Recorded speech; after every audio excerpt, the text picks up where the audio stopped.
Alrighty. We're going to do some audits today. First up, we got is a painting company. They do electrostatic precision painting. Then we also have a same day mitigation.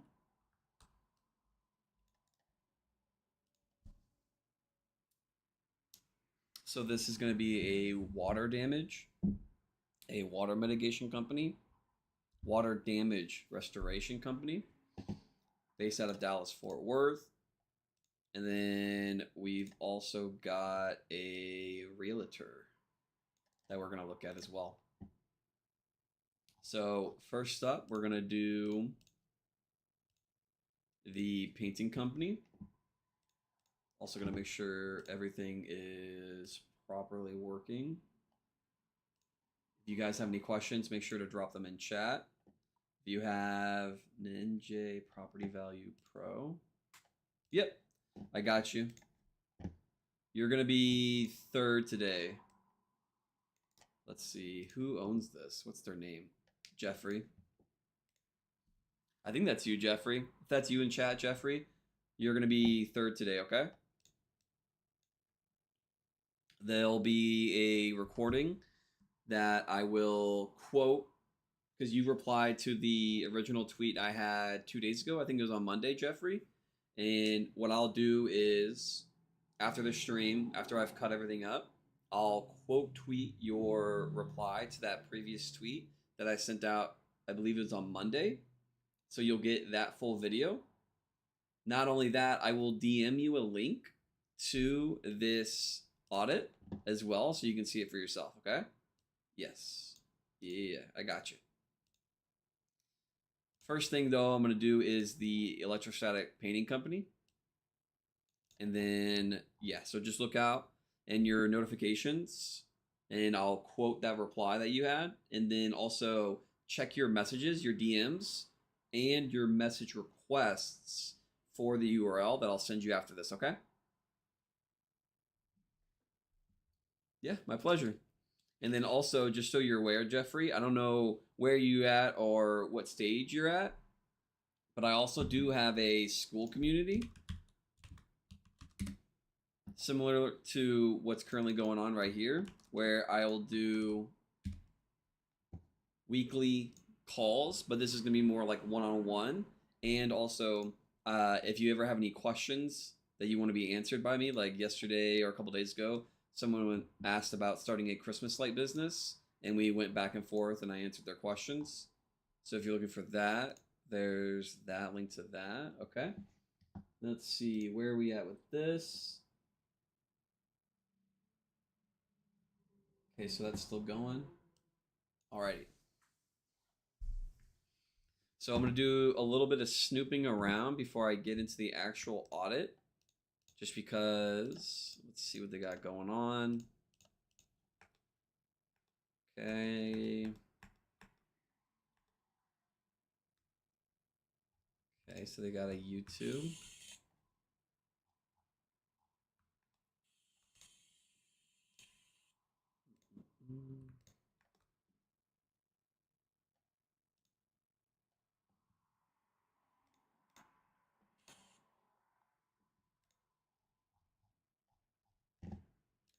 There's that. There is email. So we're doing an audit. I'm just really quick looking and seeing what's occurring on the site before I get into the finer details.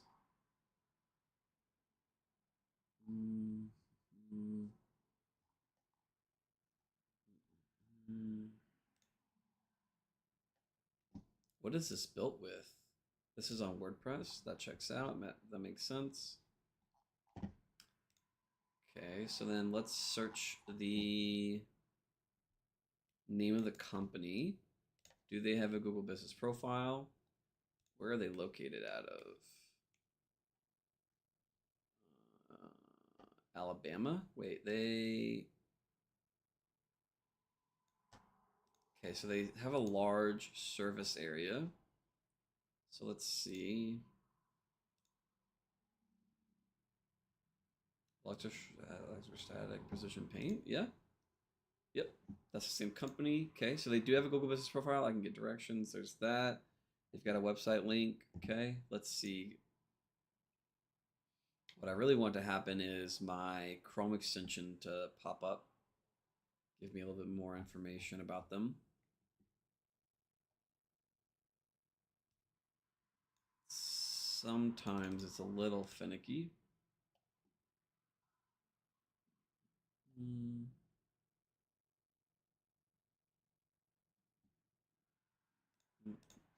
Where are they located out of? Nashville, Tennessee.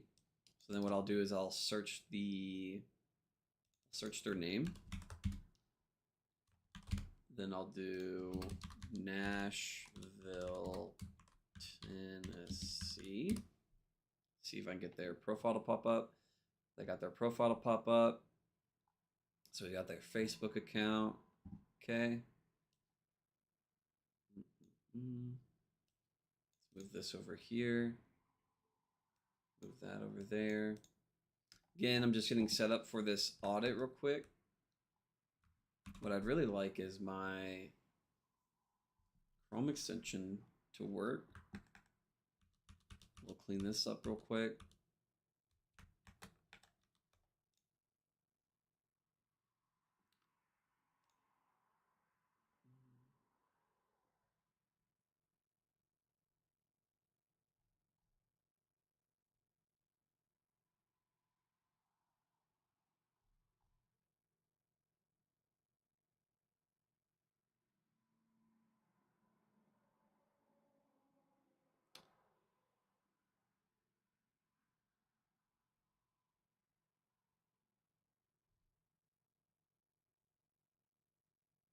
Did I accidentally uninstall Plepper? Why?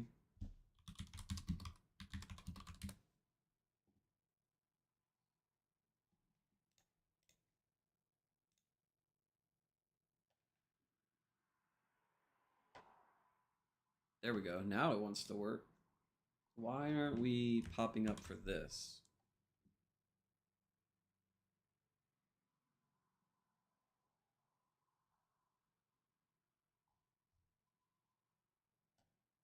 All right, it's choosing to be difficult, so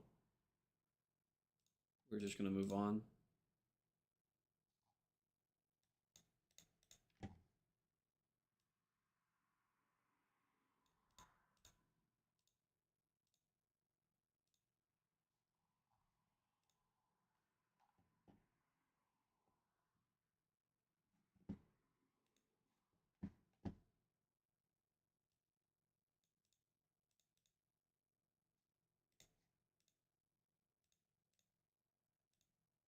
Okay. All right. So this is going to be an audit of a painting company out of Nashville, Tennessee. They do electrostatic precision painting. They do, the name of the company is going to be Electrostatic Precision Painting. It looks like they do electrostatic painting. And so what we're going to do is we're going to look over their site, see what's currently going on with their internal linking. Are they linking to specific money pages, right? Are they serving any 301 redirects? Do they have any 404s occurring on the site? Do they just have any like dead links? Are we linking to pages that don't actually exist? What is the URL structure for the site? What's going on with their Google Business Profile? Is that fully set up? Is that fully optimized? Are all the attributes, all the fields, are all the forms filled out on their profile? What do they have going on externally? Do they have any social profiles? Are they posting on their social profiles? On those posts, are they linking back to their site? And so first things we're going to start off with is their Google Business Profile. On their profile, they have it as a verified address, right? Because I can see here, I can click get directions, which is great. Whenever you have a local service business like this painting company, what you want to make sure you do is you have a verified address on your Google Business Profile. This helps rank higher than if you had a service area based profile. Especially what happens is whenever people add modifiers, so let's say someone was looking for painting company near me. Whenever they add that near me to the end of their keyword or their search term, service area based Google business profiles are going to rank lower. Verified addressed Google business profiles are going to rank higher than those service area based profiles. Not only that, just in general, when people search in Google, verified addresses rank higher than service area based profiles. So always, always, always make sure that your Google business profile is that verified address. You've gone through the process of submitting the documents, taking the video, doing what you have to do to get that done. So then you can go rank higher for those keywords and those search terms. So also on this painter company's profile, we can see they're only linking to their Facebook, but I know that they have a YouTube as well. So the social profiles that you have, you also want to make sure that they're all linked on your Google Business profile. Let's go look at their Google Business profile, or sorry, let's go look at their Facebook. And on their Facebook, they have a link to their site using the www URL, which is great. They've got some posts from 2017. So ideally, you want to be a little bit more active on your social profiles. And then on your social profile posts, right, you also want to include a link back to your website. And then also on their YouTube, they don't have in their description no link. You can post or place links in your YouTube videos, in your shorts long form, that all have links pointing back to your site. Then let's see. Let's go look at their Better Business Bureau. So their Better Business Bureau has a 615331. What I'm doing here is I'm checking to see, do they have proper phone numbers across all listings about their site, right? So we're looking at their Better Business Bureau. We're looking at their Google Business Profile. We're going to look at their Facebook account. We're going to look at any instance in which externally they have references to their, not only their business, but to their Google Business Profile, to their address, to their website, and their phone number, that these are all matching and identical. What you don't want to occur is, especially for a painting business, is that these are all different. There's slight variations. You may have changed locations. You may have a new business phone number, or you may have updated your site and got a new domain name. What you want to make sure is that anything externally referring back to your business needs to have the exact same information. Or what's going to happen is Google will go crawl those all individually, right? And it will get inconsistency in what information it finds about your business. So then it's like, okay, are you actually in this location? Is this your actual phone number? Is this your actual website? And so you want to make sure you go through anything externally talking about your business, that you update that proper information. So on their Better Business Bureau profile for this painting company, their URL structure is a non-www. Then when we go to their Google Business Profile, they have www. And then when we go to their Facebook account, they also have a www URL structure. What that means is as an example, it's www.yourdomain.com. Having a www or not having a www doesn't matter. This doesn't matter, right? What matters is we pick one and we stick with it. So any external links and any internal links all need to go to the same URL structure. What we do not want to have happen is all of these URL structures are different and we're force feeding Google 301 redirects for no reason, or potentially 404s, right? Let's see what else they got. Are these just directory listings? Or okay, that's taking forever to load. We'll just go to this next one. Might be me, might be my internet. So let's go to this one.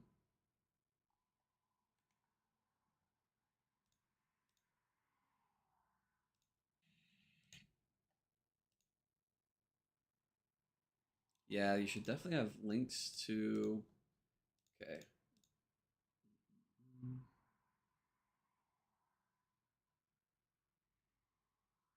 Oh, okay, that's what's happening.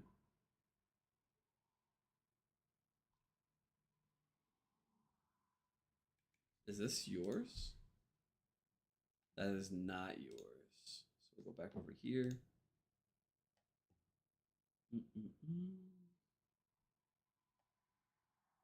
Is this yours? That is not yours. Okay. So it looks like that's all of yours.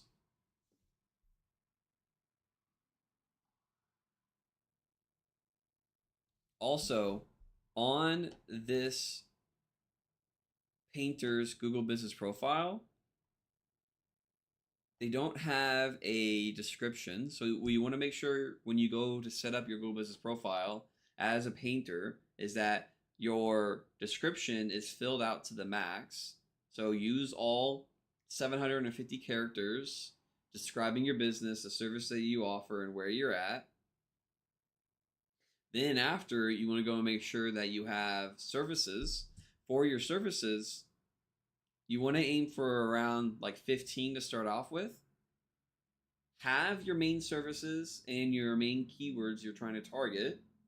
Then start adding some variations. So as a painter, start thinking about the different services that are essentially the same thing. They're just called different things, right?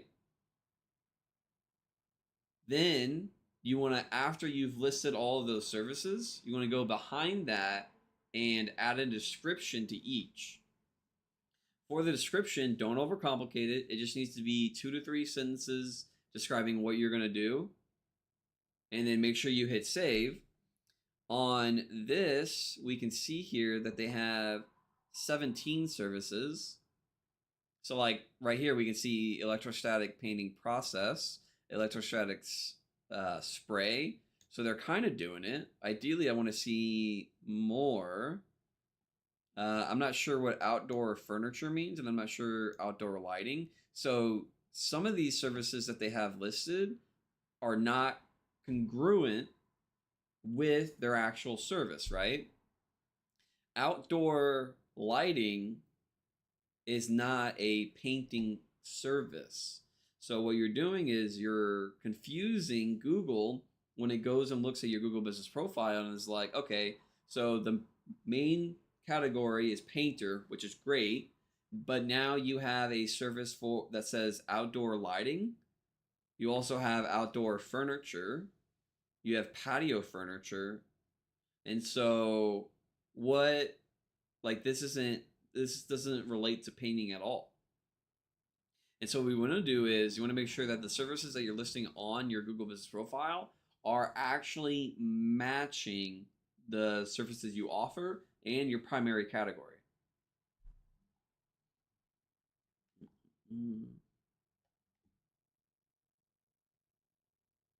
Also, for this painter, they don't have any of the attributes on their Google Business Profile enabled, right? What you want to make sure you do is you go through what payments do you accept? Do you have parking? Are you veteran owned? Are you women owned? Right?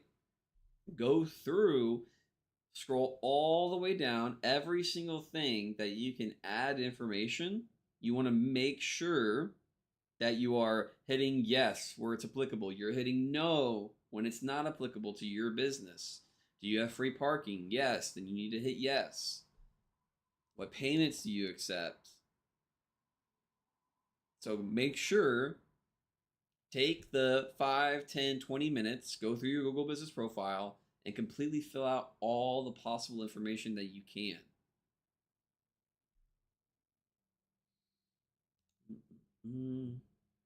Okay, so then let's do their domain.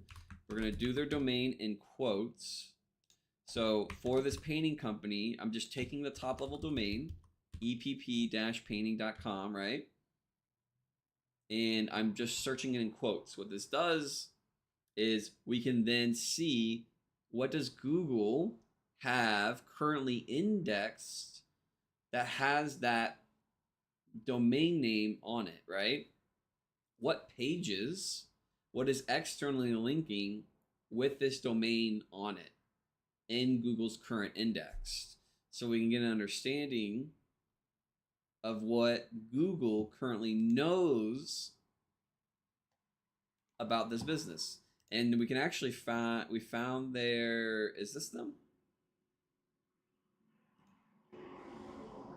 Yeah, this is them.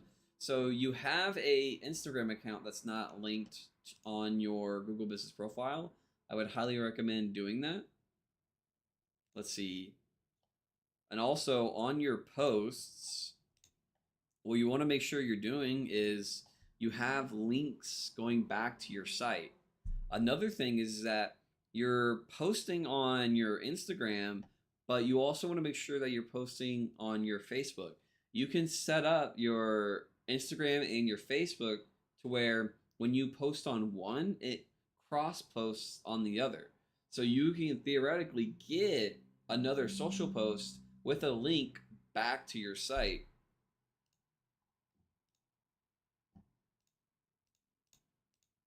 And also, what you want to consider for this painting company is you can cross post to other platforms as well, not just Instagram and Facebook, right? You can consider doing it manually, but there are also third-party providers where you can go and have it cross posted to LinkedIn, to Twitter, YouTube, right? You can even think of other ones as well. Threads. I just remembered you. There's threads, and so what you can do is you can cross post on all of these, and each time you're posting on this different social platform, it's all linking back to your painting company. Okay, so that's the Instagram. Let's go back to the quotes and see what they got. So we've got a LinkedIn account using the www version URL structure. Okay. So you're posting on your LinkedIn. Are you posting the same post on your Instagram? Let's see. So you posted a day ago. Let's go look at this. That is really cool. That's a cool cat. Yeah, so you're posting on LinkedIn. What I would definitely do is cross post on the other platforms as well. Do we have a link? I would make sure that even on LinkedIn as well, another platform you can cross post on is that you are including links back to your site as well. I'll go ahead and actually send you a connection request. Let's see here. Okay, let's go back to this. You've got a listing on Zoom Info, which is great. You're on Yelp, which is awesome. Let's actually make sure. So for this Yelp listing, the URL structure has the www. Your phone number is 615-333. Let's see if that's correct. Let's get the Google Business Profile. 1791. Okay, that's awesome. Again, what we want to make sure is that for our painting company, all of our social listings, directory listings, anything external, Better Business Bureau, you've got Yelp, Angie's List, that it all has the exact same information about your business: the address, phone number, hours. Okay, bird eye review. Is this another? So it looks like this might be this is your VP. So this might be somebody else. I'll go ahead and send you a connection request while I'm here. So you're quoting your other business. Oh, yeah. So you have a link to the site, which is good. So you're quoting your business partner's LinkedIn request or LinkedIn posts with links back to your. Sometimes you have links back to your site. Okay. There's that. Let's go to this one. Is this another person that works there? No, they're just quoting it. Okay.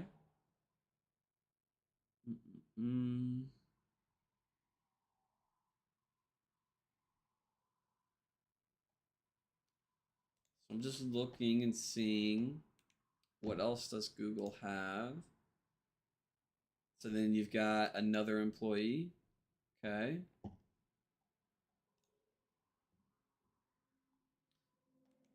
You got another employee. Looks like Reese. Oh no, he might have previously worked at your company. Okay. So what I'm doing is I've put their domain in quotes, and I'm trying to see what does Google currently have indexed about this domain. And that looks like about everything. Okay. So that's the end of that. That's the end of that. Let's go. We've already talked about the Google Business Profile. We've already looked at their social. Looked at that. We'll close this. We're cleaning it up. Okay. So now we'll actually touch the site. And so let's see here.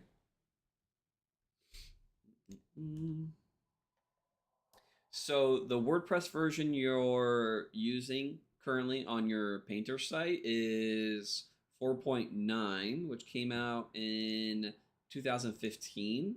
So I would definitely want to upgrade that version. Let's see here. Right click, view source, press.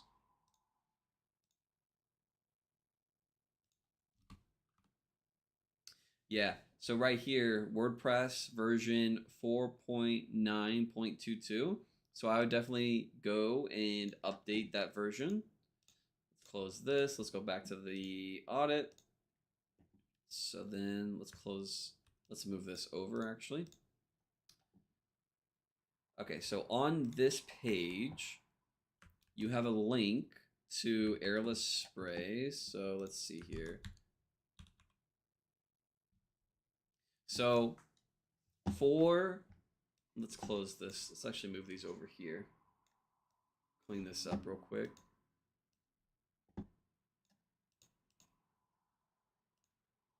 Okay. So for this painting company, on their electrostatic painting page, here at the bottom, we also paint with a brush and roll airless spray process. But then when I click this link, I get a 404 error. So you want to make sure is that any links that you have on your site, when they're visited, because what happens is Google will come by your entire site. It's going to crawl everything. It's going to crawl the links. It's going to see, okay, what's happening? Am I getting 301 to redirect? Am I getting a 200, which means I'm served the page. There's no server errors. Or am I getting a 404 server error, which basically means, okay, the URL that you're visiting, there's nothing there. We do not want to feed Google 301s or 404s, feed enough of them, and all of a sudden your site will just lose all of its rankings and it just will be de-indexed. So right here, you're using a great anchor text, right? You're using it relevant to the page anchor text, but we want to make sure is that this links to an actual page.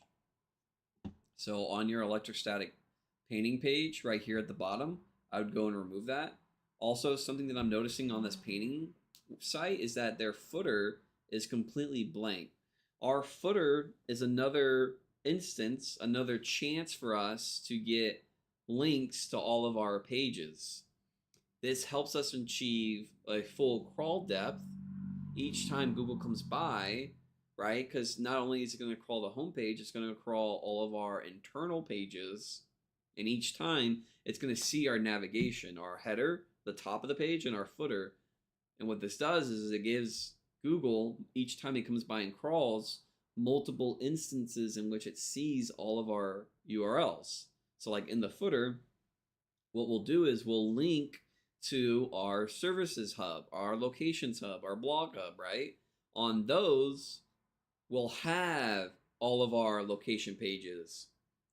We'll have all of our service pages, and then we'll have all of our blog pages so that in 3 clicks, homepage, as this example, a service page, then the individual service page. So 3 clicks, Google can find any of our pages, any of our URLs. What this does is that each time Google comes by to our site, it helps us achieve a full crawl depth. Because if you don't have it properly interlinked, or if you don't have these hubs that have a whole bunch of links, so that at any point when Google comes by and crawls, it grabs all of the links of the site, you're going to have these orphan pages, or to Google, you're not linking to these pages, so they're not important. So Google's not going to rank them. It's also going to take Google weeks or even months to find all of your URLs because you have them barely linked to at all, right? And that's why we do have so many links in our header and our footer, and then we have those hubs, those service hubs, location hubs, and a blog hub. So each time Google comes to those pages, it can discover all of our URLs. This also gives us another chance to do a sitemap XML. So then in that as well, we include all of our URLs. Now for this, it's your entire site, and you can do a HTML version and have a link to it in your footer as well. They're essentially the same thing, but this gives us another instance in which Google can find all of our URLs. So then you have that 404 on that page. On your aluminum refurbishing page, let's see, you have a link to your home page. Let's go find it real quick. So you got all these images. Are you putting alt text behind these?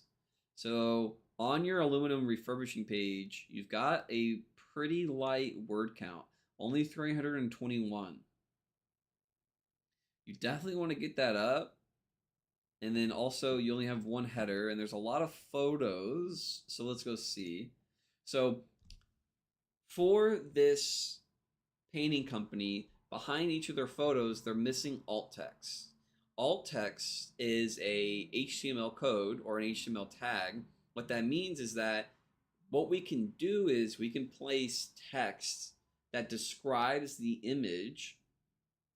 So whenever crawlers come by and they see, oh, there's this image has this alt text. This alt text has like 2 to 3 sentences describing what's occurring in the image. So this is a chance for us to get our LSI keywords, our entities, our keywords, and our keyword variations on the page. And so what you want to make sure you do is that on every single image that you have on the site, you have text going behind it. And so on this page, you're missing quite a bit of alt text, but for some reason, my crawler found a written with the wrong host. Extra. Oh, I had it backwards. So let's go here. What's the page? aluminum refurbishing. So when I click this,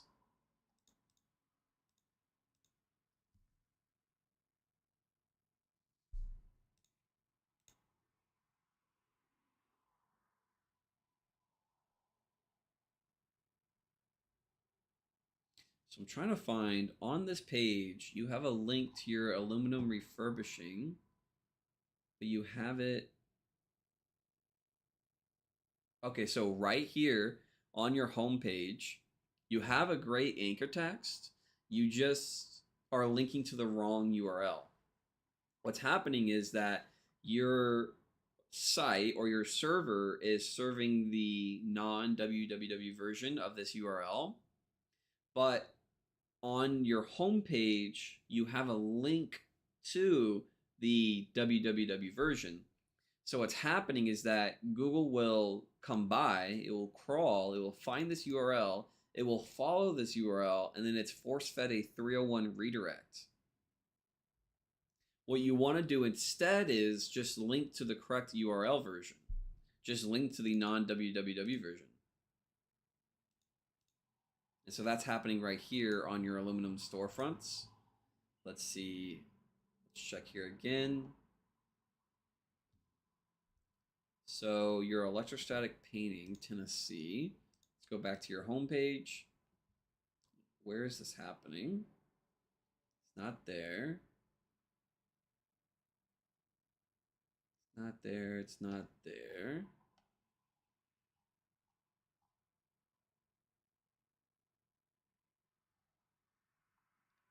Guys, if you got any questions, make sure to drop them in chat. So you've got, let me see here. Let me make this a little bit bigger for me to read.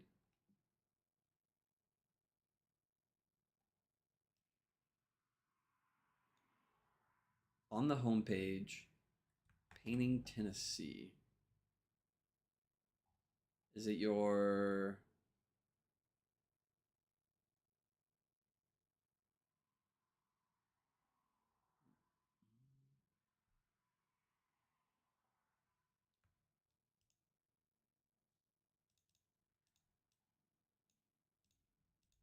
What's the issue?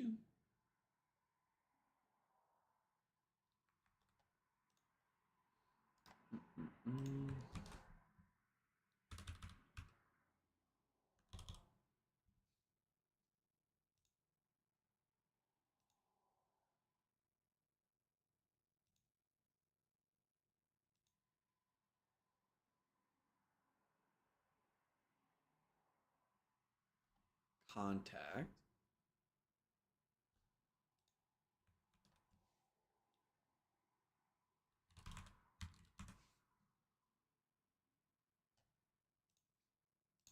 So I got a question. I think it's, if I, what was his name again? I think it was Jeremy. Let's see. So the question is, any suggestions for making sure your Google Business profile, your Google Business page is as optimized as can be? Yeah. So go to your Google Business profile right now, go to edit, and then any instance in which you can see that little edit icon, like literally every single time you see that, go in and edit it. Every single one, just slowly scroll down, go in there, edit it, put it in there, right? Then, after you've done all of that, go then to your services. On your services, start adding, right? Maybe like just for today, do like 5, in a week, then do another 5. So you have 10. And then after that, so after 2 weeks, you're doing another 5, then you got so you got 15 in total. After each time you add the 5, go back in and add a description. 2 to 3 sentences, does not have to be super complicated. Just write about the service. Make sure when you're editing, you also are linking to all of your social profiles, right? On mine, I've got my YouTube, LinkedIn, I've got Twitter, I've got Instagram, I've got X. On your Google Business profile, for the social profiles, it literally shows you all of the available social profiles. These are all the social profiles that you want to go and make. You know, this, you don't necessarily have to be posting on them, right? What we want to do is just create the company profile on each of them. And then on each of those social profiles, we want to have a link back to our site.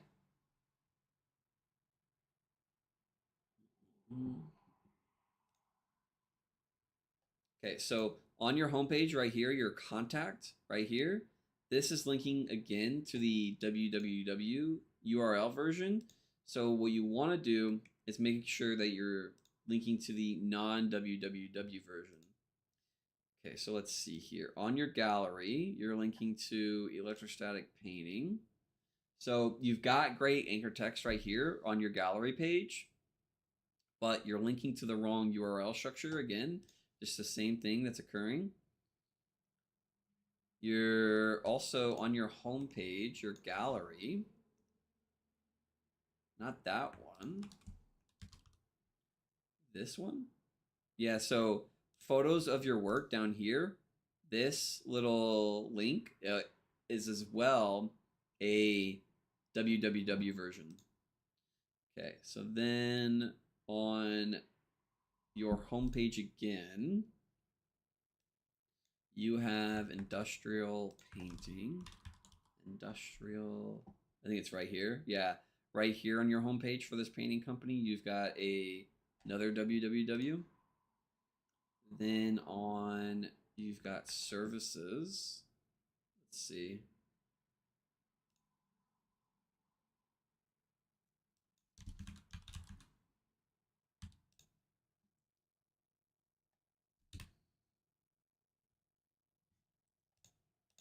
Where are you linking to?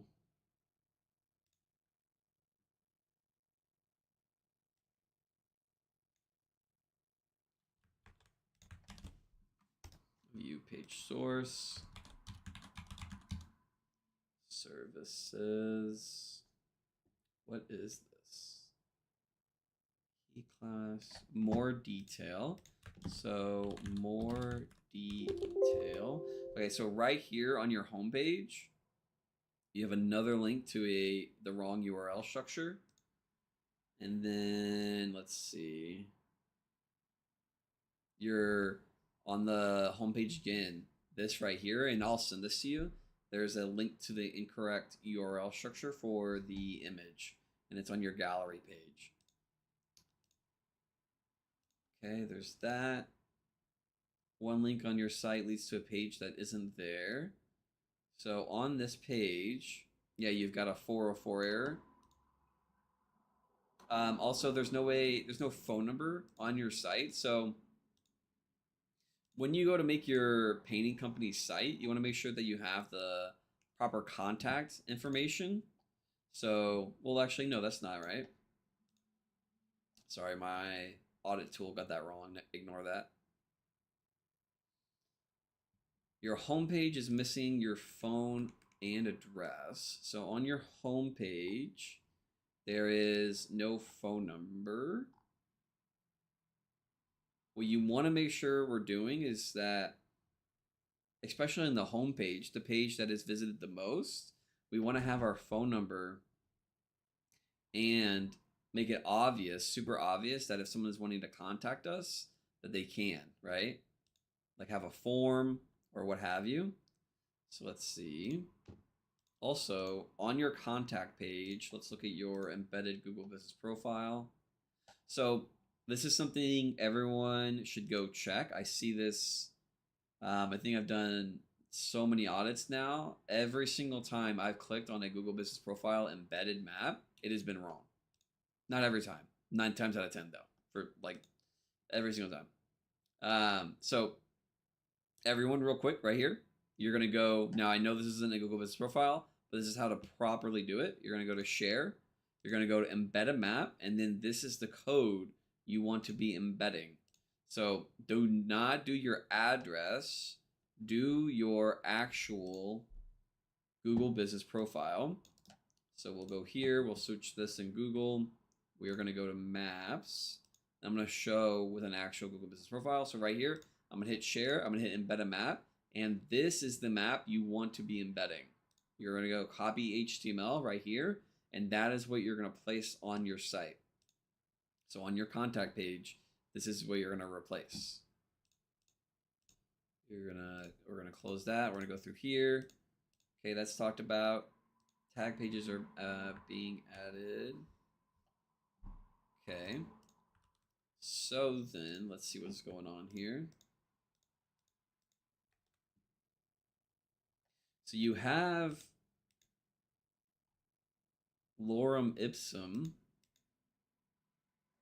I'm not sure what this is. You've got these. You got a tag bottle. I'm not sure. This is like an artifact, or this is like a bug, or something's going on in WordPress where you just have these random pages that are tagged. What that means to me is that somewhere in the back end of WordPress, there is a way to tag certain types of content to then be filtered or placed on a page or what have you, right? And so you have a, what is this? A bottle, brand, branding, label, and logo location. And so you want to go and clean those up, because right now you just have 1, 2, 3, 4, 5 pages for no reason. Anyone can look up the usernames people use to log into your site. Okay, so I'm not going to look into that live, but that definitely is something you're going to want to look into. What is this? 9 of your pages can only be found through your sitemap. So your sitemap is a great location to have all of your links, all of your URLs to all the pages on your site. But that is not a guarantee that they will all be crawled or found. So what you want to make sure you're doing is that you also have proper internal linking on the site as well. You have all of your location hub, right? You got your services page, you've got your blog, and your header. You have links to all of these hubs, and your navigation, or you like these simply have links to basically everything in multiple instances across the site. So you got it in your header, then you got it in your footer as well. And right here, you have a link to a footer. So this painting company has a link to a /footer. It has lorem ipsum, and it has the contact information not filled out. So this looks like it's a WordPress theme by elite author. So it's like some artifact or some weird thing going on. Google is gonna find these and see these pages aren't actually doing anything, and is gonna, if it blows up enough, if you get like a couple hundred of these, it's gonna penalize your site. You got 3 pages missing H1, so you definitely want to do that. You got 8 pages missing the meta description. Your site announces exactly what software. Okay. You've got 111 images missing alt text.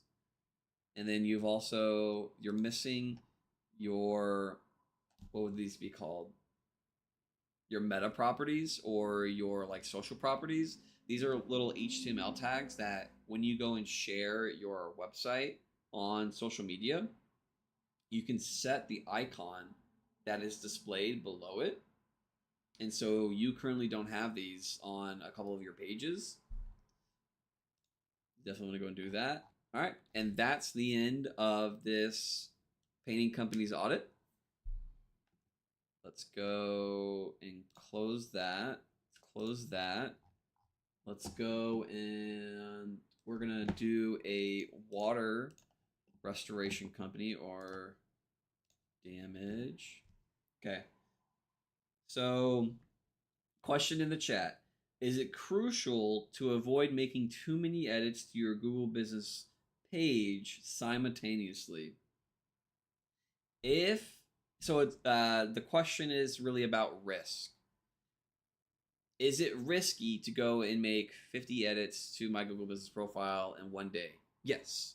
So, if you're unwilling to take the risk, what you can do instead is you can segment it out and break it over however long. You can do a couple a day, you can do a couple a week, you can do a couple a month. All right. I'm going to go use the restroom real quick and I will be right back. And then we're going to do a water damage restoration company's audit. Let me go.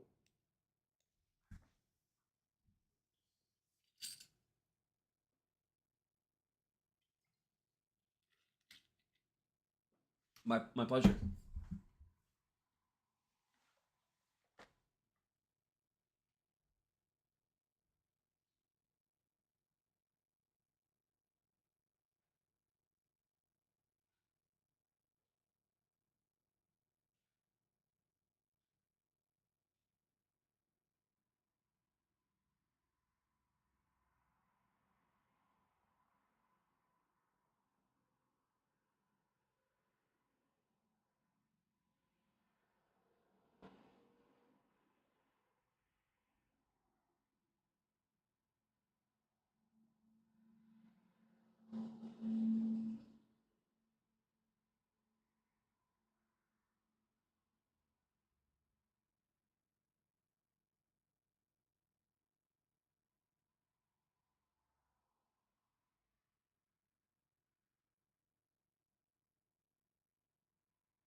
Okay. So, again, I'm just going to do some snooping, looking at everything before I go into the actual audit. Photos now. Content. Raw versus rendered. Okay, that's expected. What is the site build with? I've never seen that. I have no idea what that is. That's interesting. Intelligence. What is this? Okay. Not sure what that is.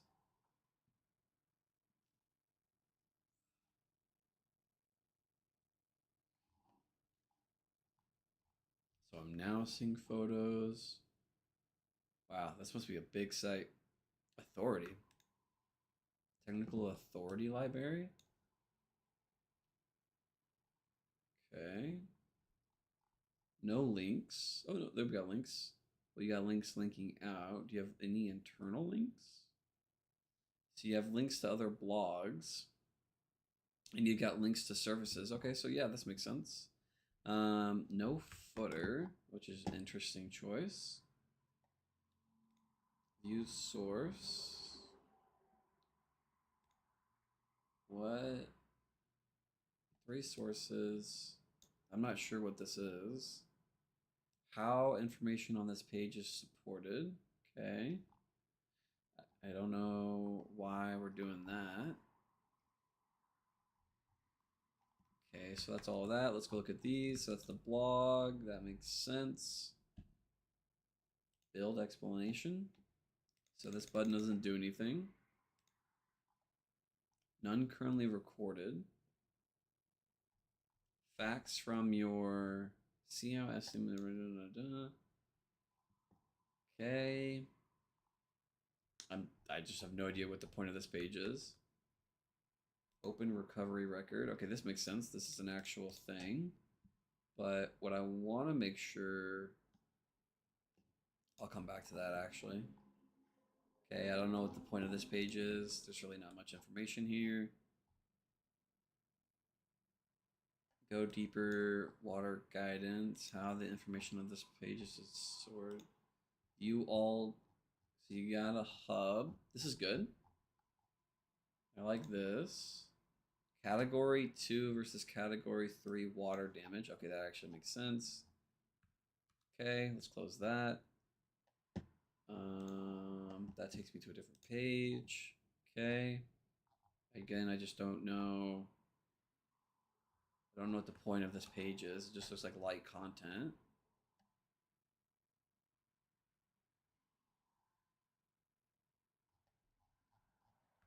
This doesn't make sense. This makes sense. You got your locations. This makes sense. That still doesn't make sense to me. This has a footer, finally. I just don't know. Yeah, you got some like broken CSS down here at the bottom. I just don't know what the point of these pages are. This is a huge page. Holy. Yeah, I don't. Trying to figure out. Okay. It's just a lot. There's just no real structure either. Okay, so that's that, that's that, that's that. Let's go look at. Do you have any social links? I didn't see any social links or any. I didn't see any Google Business Profiles linked to. So let's go try to find their stuff that's going on. Let's just do this. Let's open this in Maps. Same day express. Same day mitigation. Nope, that's not correct. So let's open another Google tab. Let's do this. Still not giving me a Google Business Profile. So let's do that. Let's open this. Let's open that. Let's do Fort Worth. Now do I get a Google Business Profile? No, I'm not. Same day, 24 Dallas. Let's try Dallas.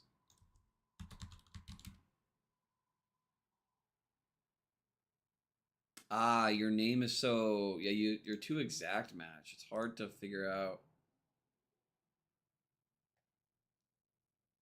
I don't think you have a Google Business Profile. Or it's very hard for me to find it.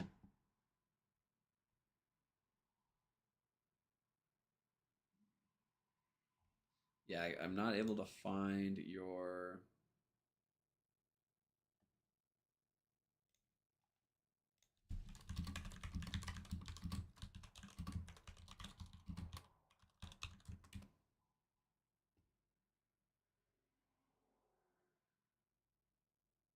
You have a Yelp listing.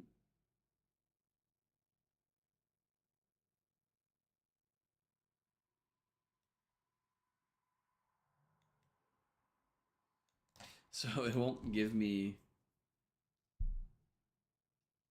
You don't. It won't give me their. Yeah, so I'm just going to assume you do not have a Google Business Profile because I cannot find it. And your name is too similar. It's exact match to the actual service. So when I go to search your name, I can't actually find you or your Google Business Profile. So let's see. Yeah, you've just got a ton of pages. There's your Instagram. You definitely want to be linking your. Did you have a different favicon at one point? Yeah, it's the same site. Yeah, you got quite a few of your pages that are. You've got a lot of styling issues. There's your Yelp listing. You've got Pinterest, okay. So you've got the social profiles. You just need to link them on your site.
That's all of that.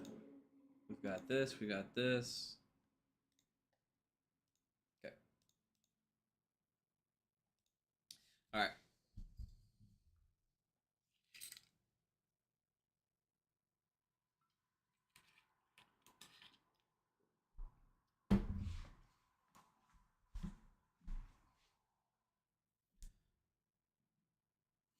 Okay. This is going to be a SEO audit of a water damage restoration company based out of Dallas and Fort Worth, Texas. So in this audit, what we're going to do is we're going to look through their site structure. We're going to see what's currently going on. How are they interlinking all of their pages? Are they interlinking all of their pages? What anchor text are they using? Do we have a lot of pages that don't really have a purpose? Like, are these money pages? Are these pages for relevance? Do we have our Google Business Profile embedded on our website? Do we have our social profiles linked on our site? In our footer, is it an actual footer navigation? Do we have any technical errors? Do we have any 301 redirects? Do we have any 404 errors? What's our URL structure for our internal linking? Are we using the www version when we actually don't want to be? We want to be using the non-www version. And so what happens is that we're force feeding Google 301 redirects for no reason. Do we have any previous pages that we no longer want to be found and we're still linking to them? So rather we're linking to another 301 redirect, or we're just linking to a dead page and force feeding Google 404 errors. So let's go and see what's going on with this water damage restoration company's site. So first things first, I want to see, how are we displaying content on the page? Is this all static HTML? Why this matters is if we use JavaScript or other methods of getting content displayed on the site, what this does is it costs Google money and time, which doesn't help your site rank. Not only that, there are certain times where Google won't render or it won't see all of the content that's supposed to be on your page. So you're not getting the SEO, or you're not being accounted for all that content. Google just doesn't know about it, right? The other thing too, yeah. And so what we can see here is that you have quite a bit of your content coming in from JavaScript. So we don't want to be doing that. We want to have everything statically displayed. Not only is everything I just said about Google and the crawlers, but also your site speed. If everything is static HTML, your site is instantly, like, there's no JavaScript that has to be run. That my phone doesn't have to run the script to load the content on the page, right? This is going to help with our site speed, our content, the contact information being displayed to our end user, right, to our end client, which is what we want. We want them to be, whenever they're on a 3G network not connected to Wi-Fi, we want, when they go and search in Google that and they click on our page, that they can actually load the site. If it takes them 3 seconds, 5 seconds to load our page, they're just going to close the page and try another search result. Also, Google is aware of how long your site takes to load, and it's aware of your bounce rate. So if you have a whole bunch of traffic that's instantly just going back or canceling and not loading, that can also impact your site from ranking. So let's go and look here. So on your footer, you don't have a footer. You want to make sure that when we set up our sites that we have a footer at the bottom. This is another way of getting links on the page to help us with getting a full crawl depth and Google finding all of the URLs on our site. Not only that, this is another instance in which we can get our phone number on the site, where we can also list our address in the bottom right. We can also put our hours. We can put our privacy policy and our terms of service, which are trust factors for Google. Even if you don't link to the privacy policy or the terms of service, you can see in your server logs that Google is sending GET requests, HTTPS requests. It is pinging that URL because it is a common site structure for actual companies. And so those trust factors, we want to make sure that we have present on our site, not only just having the page present, but also linking to it in the footer of our site. Another thing I like to do, especially for local businesses, is that in the footer we have embedded is your Google Business Profile. So across the site in the footer, we're connecting your site to that Google Business Profile.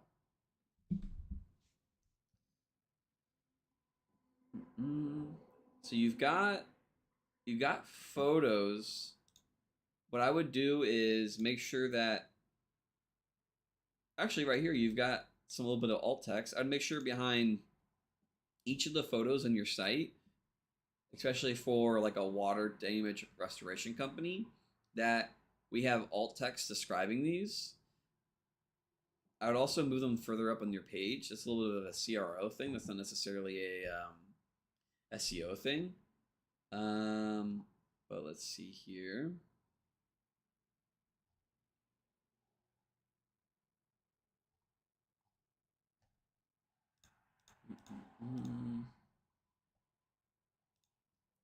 So on your Instagram, let's see what you got going on. You have a Threads as well.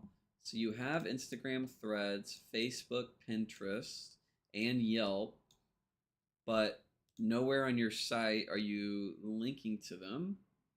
So you're posting on Threads. So we want to make sure is that across all of your social profiles as a water damage restoration company is that you're linking back to your site. So on your Instagram, on your Threads, on your Facebook, on your Yelp, and even on your Pinterest account, you have in your social profile a link back to your site. You also want to make sure you're matching the same URL. Is your site a www domain or URL, or is it a non-www, and you want to match? All links internally and externally are going to match that same URL structure. So I really like that you're cross-posting on all of these social, what would you call these? Social platforms. But what we need to make sure we're doing as well is not only in our profile, but on our social posts as a water damage restoration company, we want to include the URL in the description, in the body, in the content on those posts back to our site. So on your Pinterest, you have it. Let's look at your Yelp. On your Yelp, you have it. You're serving a non-www on your Yelp, non-www on your Pinterest, so we're matching. Then on your Facebook, non-www, which is great. So you have, I think this is you. Let's click this link, see what happens. Yeah, so this is you. On your Facebook, let's see, looks like your about. So your Facebook account, on your profile, you do not have links to your site. So I definitely do that. On your Facebook, you are linking more often to your site, which is great. The only thing that is a little different is that you're not posting the same stuff. So what you can do is, let's see, 0721. Let me make sure I'm saying this correctly. 721. No, you are. Let's see. This is 21 as well. This is 2 weeks ago. Actually, you are. But you have like different content. No? Let's see. Manometer, negative air. Manometer. Actually, no, never mind. Ignore me. Yeah, you are posting. This is great. I would just get just a little bit of more text in each post. And then I would also make sure that each post is linking back to your site. So far, this is great. You're just missing the post. You're double posting. So whatever you're using, like rather a third-party software or a third-party provider, you're accidentally creating duplicate posts. So I'd go and rather delete them, or rather just going forward, making sure that doesn't occur. Let's refresh your Instagram again. On your Instagram, so you have the URL, you just don't have it linked in the bio. On your Instagram account, you can go and set a business URL link, and you want to go do that. The other thing is that you want to have the full URL, especially in instances like this. This isn't clickable. Someone would have to right click, like copy and paste that URL into the address bar. And so you want to go and make sure that that is a clickable URL. Looking at your Instagram posts. So yeah, it looks like you just recently got it started. Some of your posts you're linking back, which is great. I would do it across all your posts. So let's close those. Your Yelp, your Pinterest, okay. So I wasn't able to find your Google Business Profile. When you are doing a local service like water damage restoration, you want a Google Business Profile. And on that profile, you want to make sure that it has a verified physical address, right? We don't want to be a service area based Google Business Profile, because what happens is that those service area based profiles do not rank as high as physical verified address Google Business Profiles. Not only that, when someone searches, let's say they search water repair near me or water damage near me, whenever they add that near me to the end of their search term or to the end of their keyword, if you're a service area based Google Business Profile, you're going to rank way lower than those that are physical address verified. So that's that. That's that. Let's close this, and then let's go move into. So for this water damage restoration company, let's see. I can type in the www. Okay. So for this water restoration company, on their homepage, I can visit the www and the non-www URL structure. So what happens is Google sees two identical pages. This can also happen across the entire site. Each of your individual service pages or your location pages can be serving both of these URLs. So then there goes your crawl budget, because Google is crawling basically the same pages twice.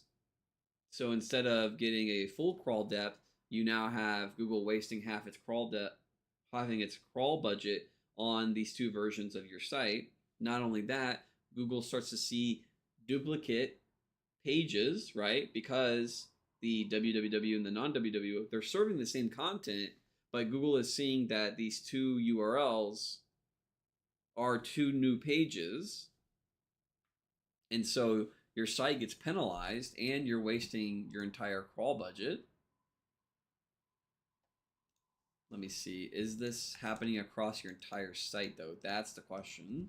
I know it's happening on your home page, but is it happening? Oh, no. That's not good. Yeah, so. Oh, that is super. I haven't seen this before. That's interesting. So if I go to www or if I go to non-www, it actually changes also all of your internal linking. That is fascinating. I've never seen this before. Or I haven't seen it. I was aware of it. I just normally what happens is that this doesn't occur. Yeah, so what's currently going on with this water damage restoration company is that if I go to the www version of their site, they have an entire site that is the www version of their URL structure, right? So as an example, to make this as simple as possible, www.yourdomain.com, right? That's your site. That is your domain. That is your site, okay? What they have occurring is I can also visit the non-www. What does that mean? So it would just be yourdomain.com. You go to the address bar, you type in yourdomain.com, you go to that page, okay? That's your site. So they have both versions Google can visit that I can visit, Google's crawlers can visit. So what happens is they literally have two versions of their site, two duplicate versions. Then also, when you go and visit either or, the internal linking is all the matching the URL version, right? What do I mean by this? So what normally happens is that when this occurs, you will go and click on the links on the page, and then you'll just be 301 back to the other version or the appropriate version. So if I went and did www.yourdomain.com and then you actually wanted the non-www version, what happens is I'll click on all your internal links and they'll all 301 redirect me to the non-www version. But what they have occurring is that if you go to the www version or if you go to the non, they have every internal link, every single one, like services, locations, blogs, everything matches that URL structure. So they literally have two versions of the same site. Yeah, that's crazy. Yeah. And then also 122 pages have no share image or title set for social media. So what that means is that when someone goes to share your URL, you're not getting that pop-up that goes with it, that little image or that icon. Normally you can make it like your company's icon or like a job you've recently done, but you don't have that set for any of your pages. Yeah, but other than that, you also, let me go and look a little bit more. Let me go find something. You have quite a few pages. Like you have this authority. You have this authority directory folder, which is great. You're properly interlinking all of them. You have this hub that then links to all of these pages. And you are also linking to the other blogs right here, right? You got this explore little icon here on the right side that links to other relevant blogs. So you're properly internal linking everything. The only thing that I would say to do differently is that it doesn't look like you have any you don't have any content links, any links in the content, right? So the whole purpose of writing blogs is to link from the blogs to the money page you want ranking. You have a service, you want to rank that keyword. So all of your blog content needs to be linking to that money page with relevant anchor text. So you can do the exact keyword you're trying to rank for, or an exact match, or you can do a keyword variation. Another thing you can consider doing is, because you are a local water damage restoration company, if you're wanting to do water damage repair near me or water damage repair Dallas, you could create geographic relevant blog content. So things to do in Dallas, tourist attractions in Dallas, or just things about Dallas. And in that geographic relevant content, you then link to that page, your money page you're wanting to rank for, right? When someone searches water damage repair Dallas or water damage restoration Dallas, because you have that geographic relevant content that is about Dallas, then you have that exact match anchor text that is water damage restoration company in Dallas, linking to your water damage restoration service page. Then we can push that up locally because we have that geographic relevant blog content all feeding that relevance and geographic relevance to that individual money page. So it's really the whole reason to have blog content. The other thing is that, so you have a services hub. Your services hub doesn't link to your services pages, or I guess explore water damage restoration. So you have this. I just don't. It's very confusing. When you set up your site, you want to have it like super simple. You don't have to have dozens or hundreds of pages. Like you could literally rank a one-page site. Now that's not including the trust factors like privacy policy, terms of service, ads.txt, sitemap.xml, sitemap.html, etc. Right? But you don't have to create these ginormous sites. I just don't know, like, what's the purpose of these pages?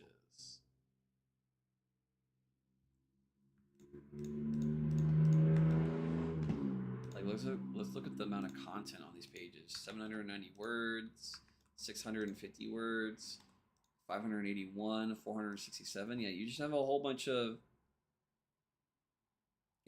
pages that really don't serve any purpose.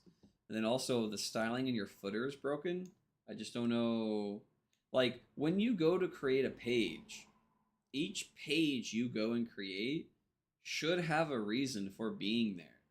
You should not just create pages to create pages. Like, and then if you're gonna create pages, like you also want them to be uniquely like distinctive between each other. You want to have like actual content. You don't want, like, if you only have 500, a couple hundred words per page and they don't really serve a purpose, just don't create them. I just this isn't me like harping on you. This is me just like talking in general to everybody, because it is a live stream and other people will watch this. Just have a purpose of having a page. And then let's see, you got 805 words, you've got 603, you got 321. I just, this is there's a lot of pages, there's a lot of stuff going on. And so by doing this, and if this is like a new site,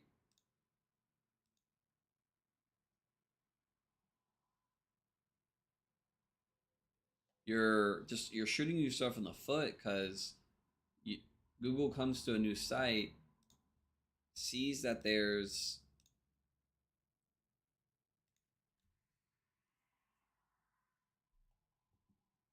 like a brand new site. It has a couple hundred pages already, 1,000 pages already. That's not normal, right? And a new company, a new site that just gets formed is gonna have like a few pages. Uh, what's currently occurring is because of AI. Now I'm for AI. It's just that you need to have a purpose when using the tool. We don't want to just create pages to create pages. Like they each need to have their own individual purpose. There's just a lot on this site. I'm really confused.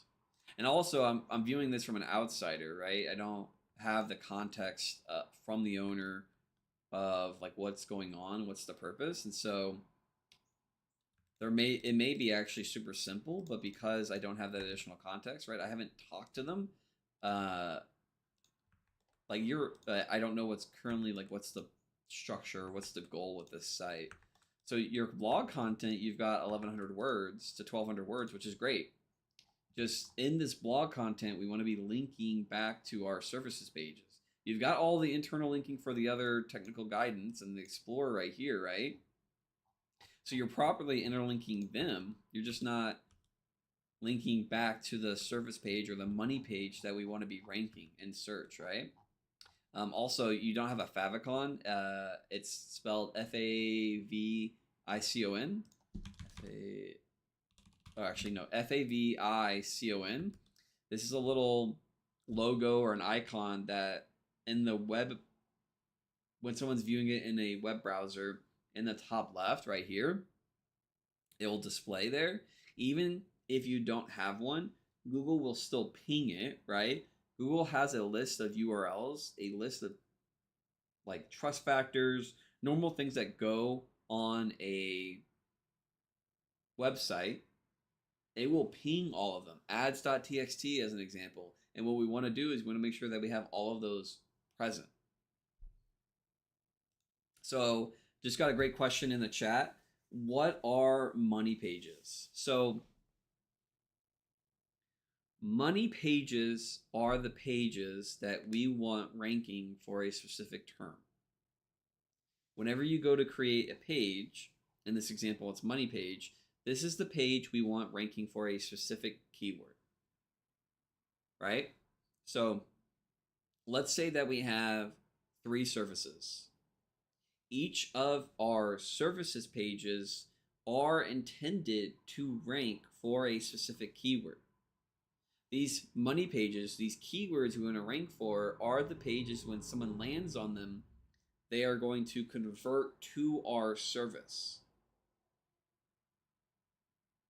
So as an example, if I had roof repair as one of my services, I want this page to be SEO optimized for roof repair. Then when someone searches in Google for roof repair, I want my website, my page, my roof repair page, my money page to then rank when someone searches for roof repair. Then they land on it, and then that page converts them to the next action in my sales process. Rather, call me, fill out a form, do this other thing, right? Those money pages, that roof repair page I have, is the page I want ranking for a specific keyword that is for my specific service, and then converts them to give me money. I like money. It's a if you've seen SpongeBob, there's a crab scene where he does that. It's hilarious. Um, so yeah, I just don't know the purpose. It's hard to understand what's going on here. But yeah, that's the. Is there anything else in the audit? Nope, that's it. Okay. Yeah. So this is a water damage restoration audit from Dallas. Okay, so now let's see here. Last but not least, I think it's Jeremy, right? I want to make sure I remember his name. Jeffrey. We got Jeffrey. Thank you for sticking around, Jeffrey. I appreciate it. Is there any other questions that you have? So you've asked about the Google Business Profile. I think I answered that. Hopefully that makes sense. You also had a question about what are money pages. I think I just answered that. You said great explanation. Is there anything specific, since you're here, you got my time, like, is there anything specific that you're like struggling with? You have any questions about the site? I'm gonna look through my own lens, right? Go through if I have any money pages properly set up on my site. Okay, so that is something I can look for. Is there any other, or what am I missing? Okay. Do you have a Google Business Profile, Jeffrey? You do, and you have it linked. This is great. Already off to a great start. Jeffrey's killing it. You have no idea. You've been here the entire time. You have no idea how many times I'll click on this, and it will just not link to their Google Business Profile. So already off to a great start. You've got the social profiles linked. This is, yeah, Jeffrey's killing it. And you're in a movie? Is this actually you, or is this someone named similar to you? Oh, it doesn't show the photo.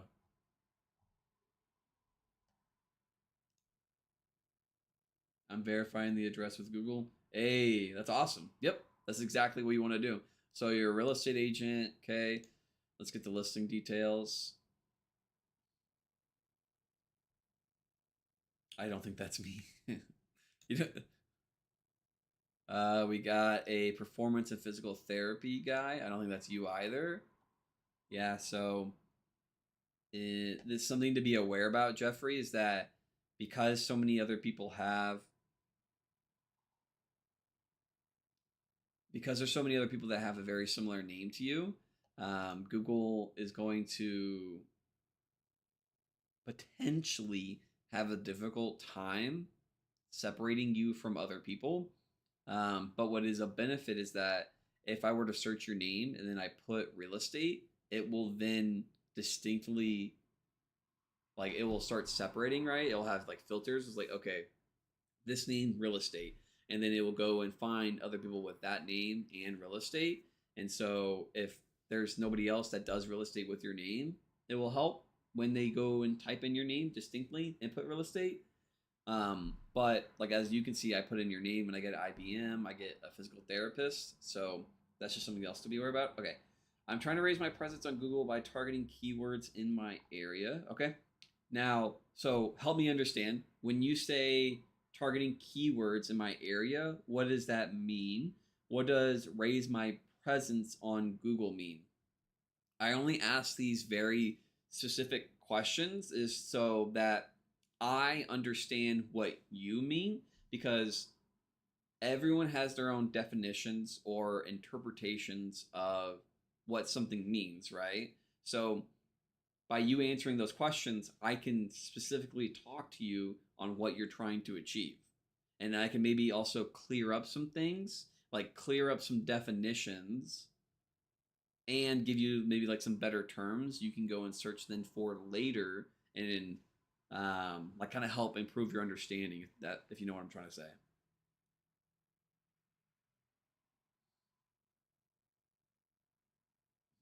Mm, mm, mm, mm.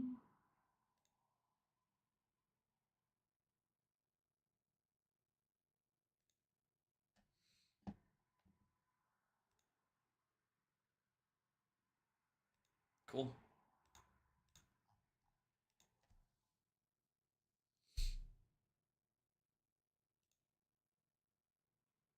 So I see you're on Vercel. You're using Supabase. You've got Google Analytics. You got Google Tag Manager. You're using React. You got all of that. Let's go see how's the site. Your static HTML. This is great. Trying to better explain it. Yeah, yeah, yeah. No. I've got maybe like 30 or 40 more minutes, Jeffrey. So what maybe also would help is that if you have like a specific page you're trying to rank for or a specific keyword. So here I'll also try to explain a little bit better. So the and don't another thing is don't feel bad because this is all content. This helps me create content, right? And so the questions you're struggling with also other people will. And so by me answering your questions, it will also help those individuals, right? So ask away. Either way, when we think about SEO, the purpose is that when someone searches for something in Google, in AI, in LLMs, in ChatGPT, in Claude, so when they search for something, Like, let's say for you as an example, it's real estate agent.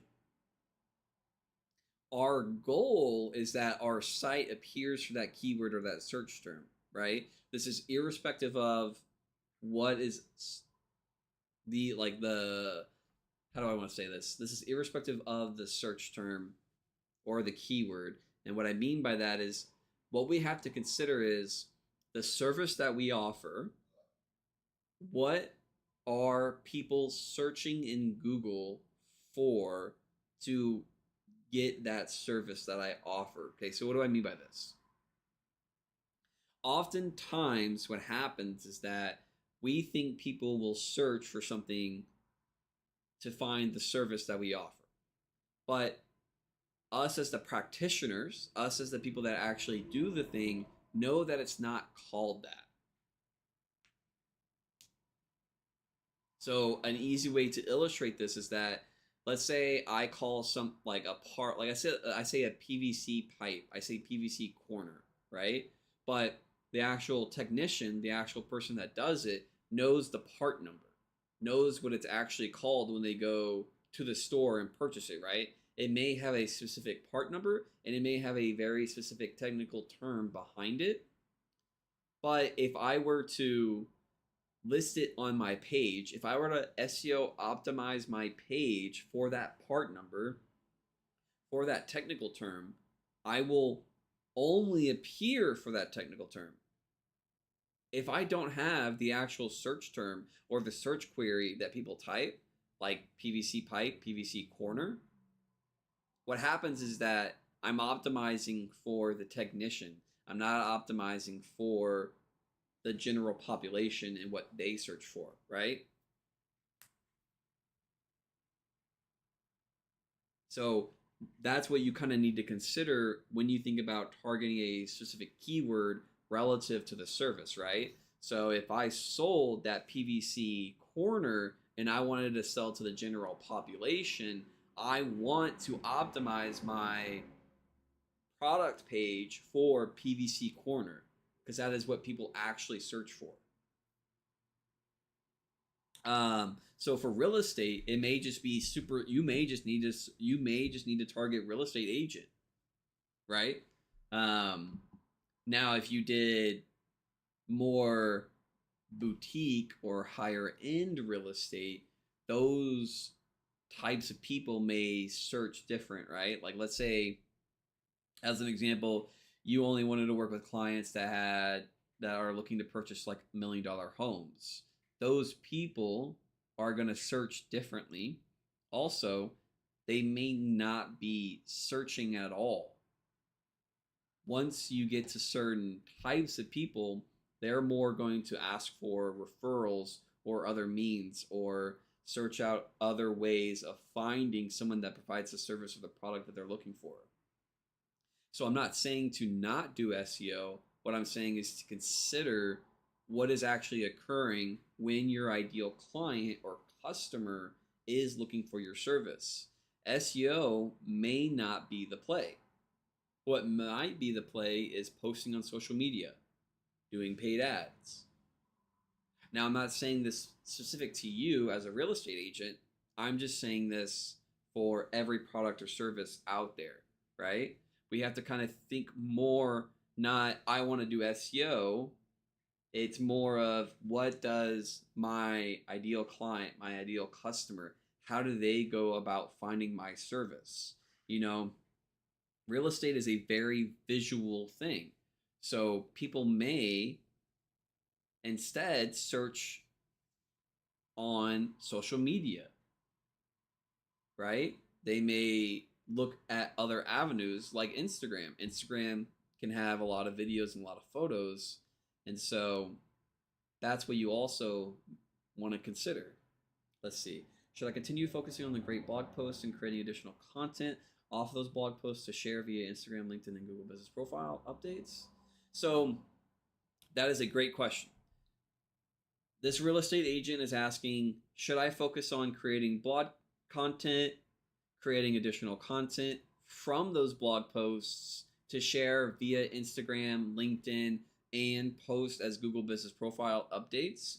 Yes, absolutely. You can absolutely do that.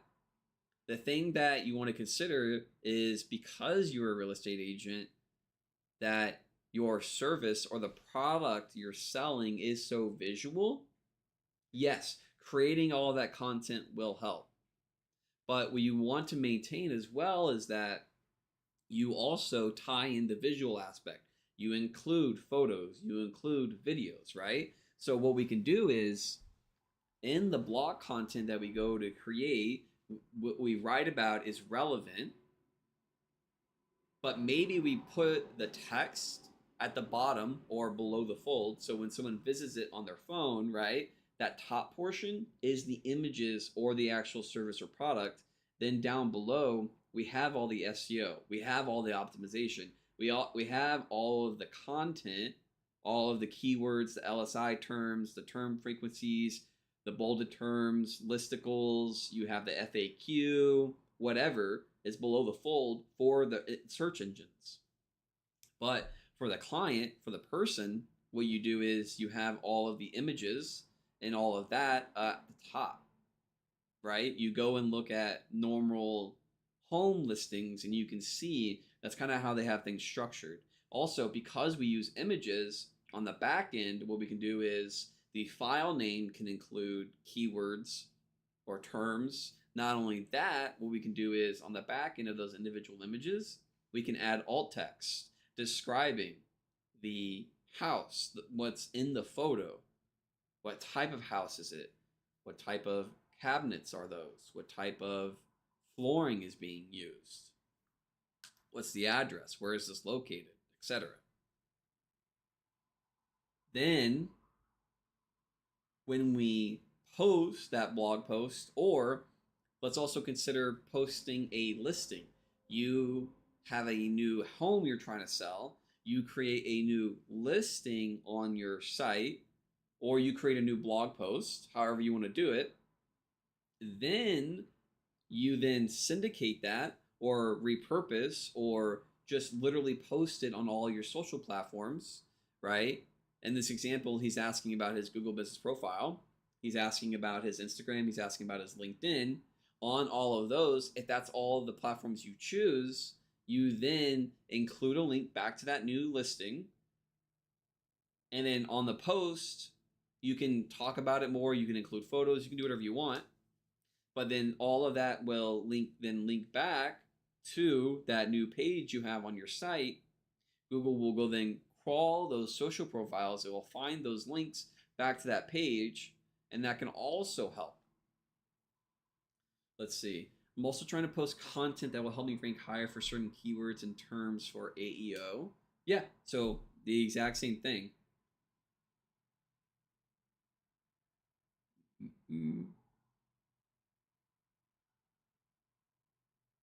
Yeah, so for AEO, what you want to consider is exactly what you're already talking about, Jeffrey.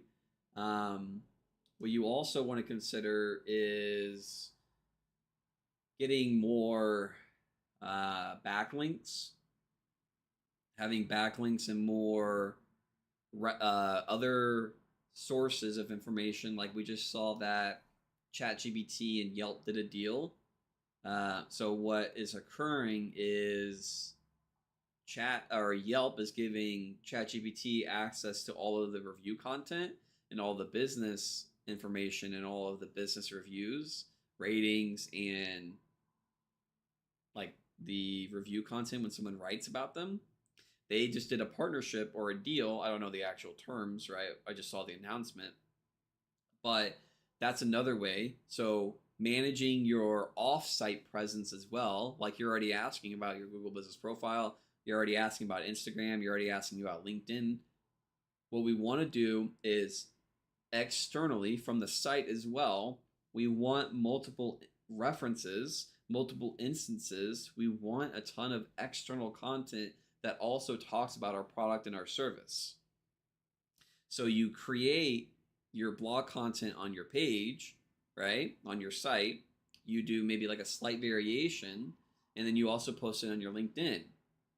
You're getting more links, backlinks, more URLs, more pages, more content that when these LLMs, AIs, and etc. go and consume, they get more information, and so then they can build that knowledge graph about you as a person and as a company in your service, and etc. Does that make sense? Authentic backlinks has been difficult. Okay, so when you say authentic, can you explain a little bit more about what that means for you specifically?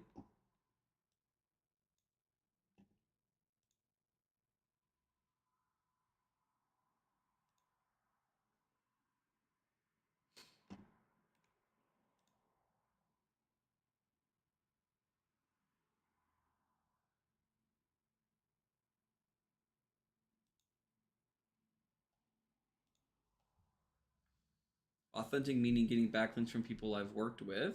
Okay, that's a good source. Attorneys, mortgage lenders, etc., and getting them to link me on their slides. Yeah, so that is a avenue. That is a route that you can choose to pursue. The other thing you can consider is you can also get listed on directories, right? You can do Yelp, Better Business Bureau. You don't have to pay Better Business Bureau. You can try to get the free listing. You can do chambers. You can do local things, right? The thing that you want to consider is that when you're asking for backlinks, people are getting slammed a lot for backlinks, right? Anybody that goes and checks their email is seeing, hey, can I get a backlink, et cetera, et cetera. So try to have like a little bit of a different, like be a little bit different than everybody else. But like you're saying, as a real estate agent, and with all of these other people that you've worked with, maybe you've sold their homes or you're trying to sell their home for them, or you've helped them find a home to purchase. That is also another thing of like in that post process, that post sales close or etc. Like when we go to ask for the review for our Google Business Profile, you can also maybe go and ask for that backlink as well. I would also like when we do with the Google Business Profile review, try to facilitate it to make it as easy for them as possible, right? Don't just be like, hey, can I get a backlink? Be like, hey, I've written this piece of content for you. It is appropriate for your site, etc. It is a benefit for you. Can you place it on your site and have it linked back to mine? The same thing with the review, right? When we ask somebody for a Google review, we show them the QR code. We have the little NFC tag or the little thing. So whenever you hold your phone up to it, it pulls like at the top, right, with an iPhone. You put your phone next to it and it pulls up the little review section. You click that and then it takes us to the Google Business Profile to leave that review. When we do these things, when we ask for these backlinks, when we ask for these reviews, we want to facilitate it as easily as possible for the other person, right? Um, the other thing you can consider doing is purchasing backlinks, like doing a press release or other means. So typically, with a good press release, you get around 300 to 350 backlinks. With that 350 backlinks, around like 8 to 9 times out of 10, whenever you look at your local competitors in any local environment, they're sitting between zero to one press release of backlinks. What do I mean by that? So they'll rather have zero backlinks themselves, or they'll have anywhere below 350, 8 to 9 times out of 10. So what does that mean? So you are 0 to 1 press release from beating their backlinks. So you get one press release, you have now 350 backlinks, you're now beating a majority of them. Now, different environments, different circumstances will change that, right? It's based off of your competition when you're going to rank for a specific keyword. Like if you're trying to rank for a real estate agent, you need to then go and look in Google search, okay, what is my competition doing?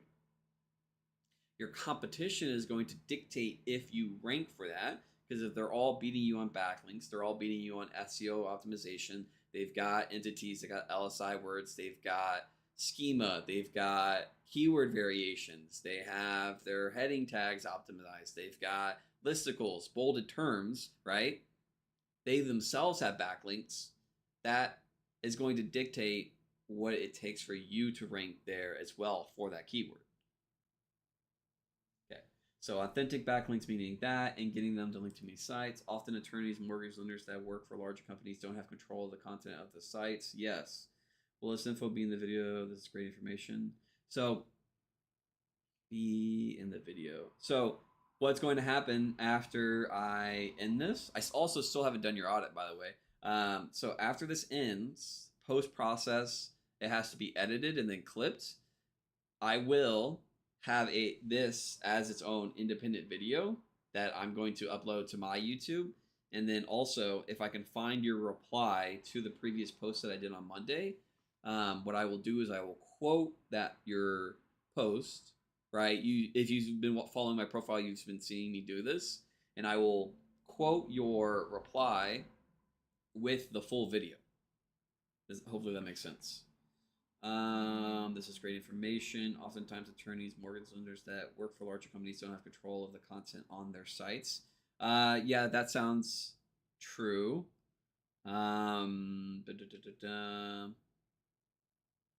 Yes, yes. Also, can you hard refresh the page? Just realized the seller's guide link wasn't in the menu bar at the top like it is in the footer. You're the best. Thank you. Yes, I've seen the quote replies. Okay. Let's see. So, seller's guide.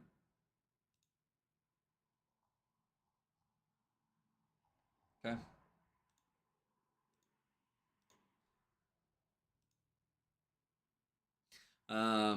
So what I would personally do is whenever someone clicks on a form or like a contact thing, what you want to do is you don't want to take them to a new page. Ideally, you want to have the form pop out or whatever they're trying to do pop out, because what happens is that you're just creating friction. Saying that though, your site does load like quick because you're doing the static HTML, which is great.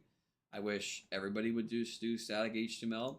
It just makes your site speed so much faster. Let's actually see. In this audit, it should have your site speed.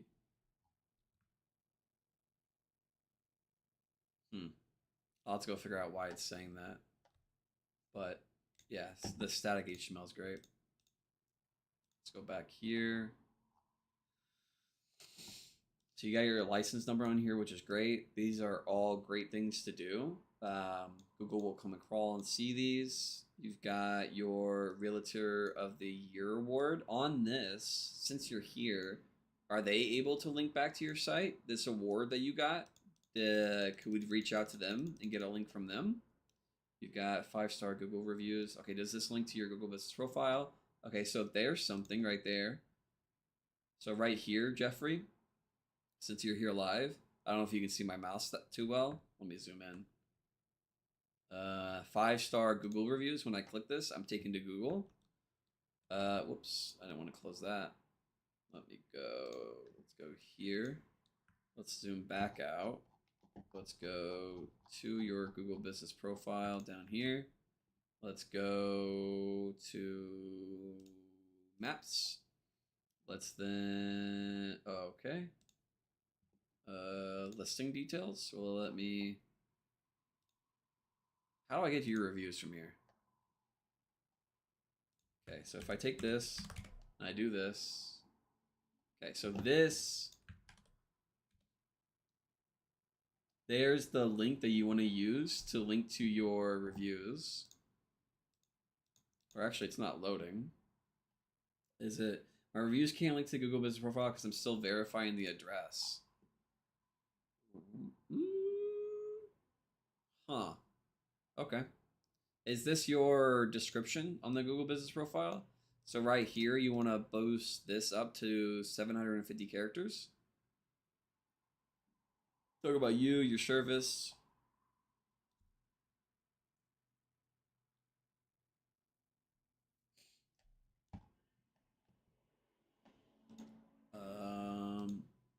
let's see. Let's close this. Either way, not majority of the time people don't click this. I wouldn't have it just linking to google.com. So I'd rather just remove the link or just link it to your Google Business profile, right? You can just link it instead of linking it to that. You could just link it to literally. I would much rather have it linking to the same link you have down here. This office link.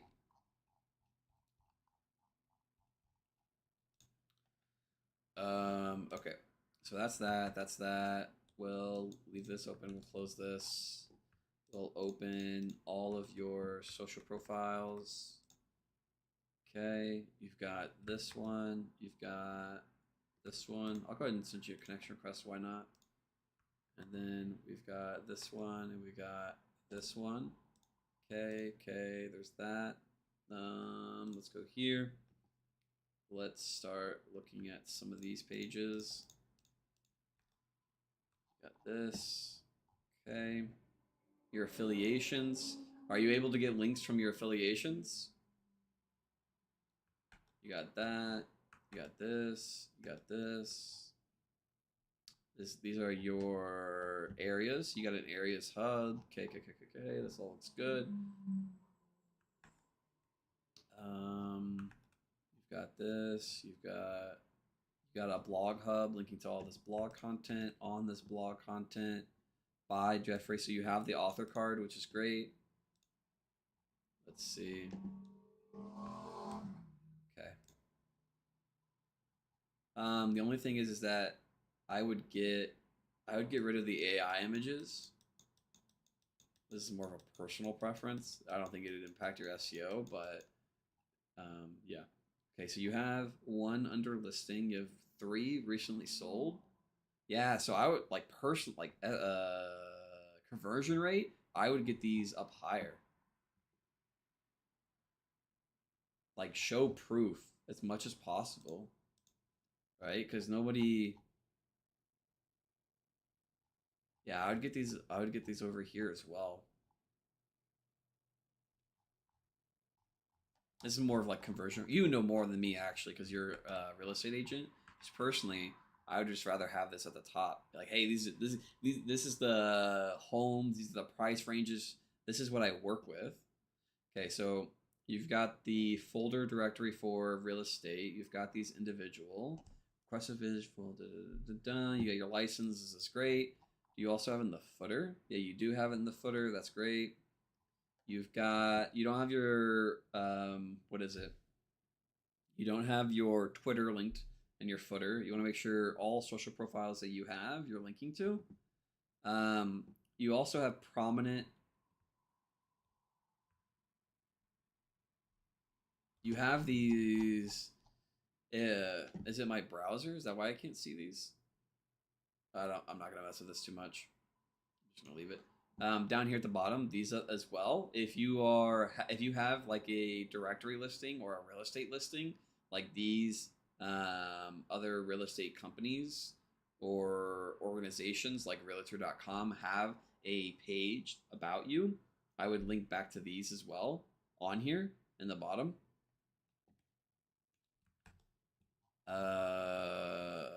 Divorce services, pre-listing valuation. Okay. So this is interesting. So, okay. So here we go.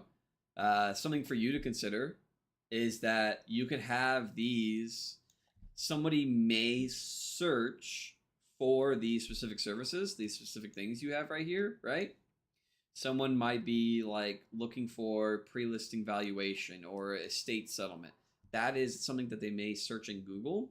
So you might want to consider having these be specific pages set to optimize for that specific keyword.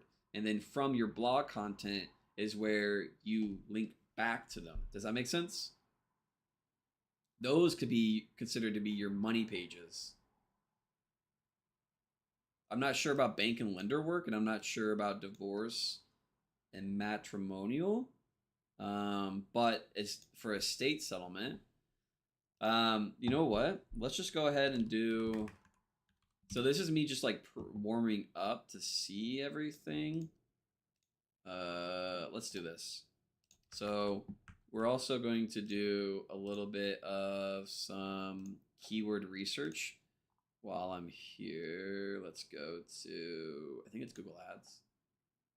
Google Ads. We're going to go to Tools, Planner, Key Planner. All right, we're going to do soup to nuts. We're going to do estate settlement. We're going to do estate settlement in here as well. I actually don't want it to be capitalized. I want it to be like that. We're going to do past 5 years. We're going to do, because you're in the United States. I'm currently visiting Canada. That's why it's default. Yeah, so there's a keyword you can go for. Let's go over here. So it looks like estate settlement is looking like it more is for attorneys or lawyers. Real estate agent. There we go. Real estate lawsuit settlements. Interesting. Oh, so that's more of an attorney. So what we can see here is that Google or people more think that this keyword is for lawyers and not real estate agents. Selling an estate is a legal and financial process. Okay, so I mean, there is what you could do is still rank for the service, or sorry, the keyword, and then anybody that comes through, you touch base, right? You're like, hey, like I'm not actually a lawyer, but you do have like a referral network of lawyers that do offer that service. And then because you have that touch base on the back end, they're like, oh, well, now I need to sell this home or list this home. So then you can consider doing that. But because what's currently happening is that this keyword is so affiliated or associated more with lawyers than it is real estate agents, you can consider doing that.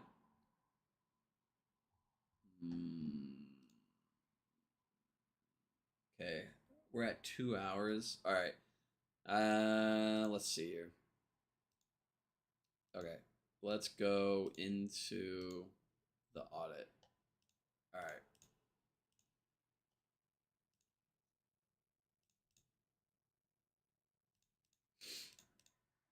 Let's close all of this. Let's reload this. Yeah, my automated audit didn't find too much, so we're just gonna do the manual or manual audit. Let's go here. Let's go here.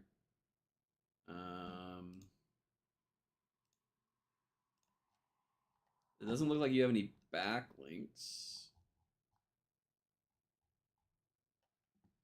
Okay.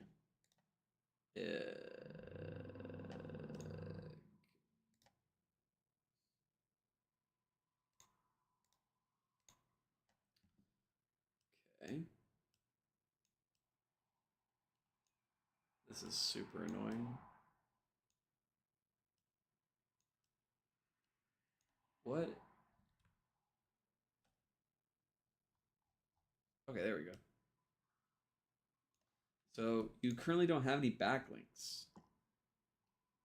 Huh. I would definitely try to get some links. Well, I guess you've mentioned having difficulty in getting backlinks because they don't own the sites or etc. Yeah. Okay. Let's close this. Let's do that. All right. I know I'm trying to get them. Yeah. I mean, you're in the middle of the process. Don't worry about it. You're probably still doing just fine. You're showing that you've got 3 properties sold, and then you also have 1 under contract. I wouldn't worry too much about it. I'm just not sure the best way to do it. The press release you mentioned, I want to look into. Yeah, if I also offer that. If you're looking to do press releases, I have a few packages. DM me, and then I can send you over the packages.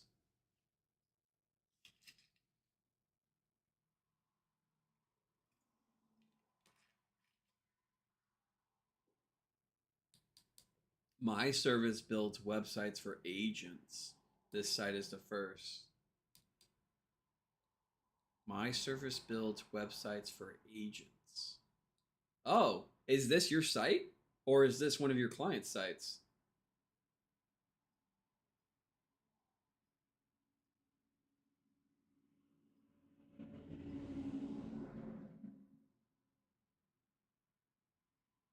Do you, I mean, also, do you just want to do like a Google, what is it? If you're just sitting there chilling and you're available, do you just want to do like a Google meeting call? And I can like, my service website is in the further. We can just do like a live call where you can actually ask your questions instead of me and you going back and forth through text. But if you're busy, I understand. Yeah? Let's see here. Let me get. We'll do it live. We're doing it live.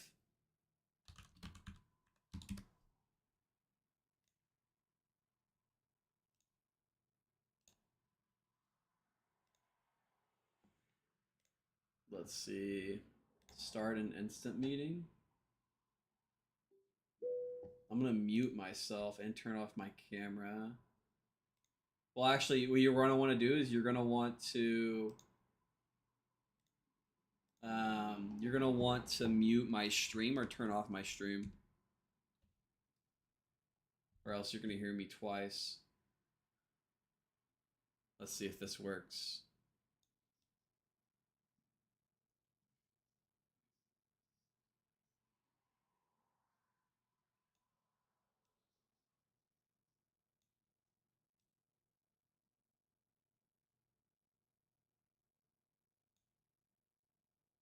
No, you're good. So your site is that. Let's go look at the.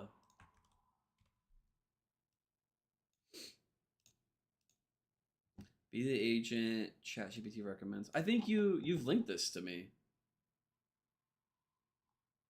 I think you're one of the other audits I'm supposed to do.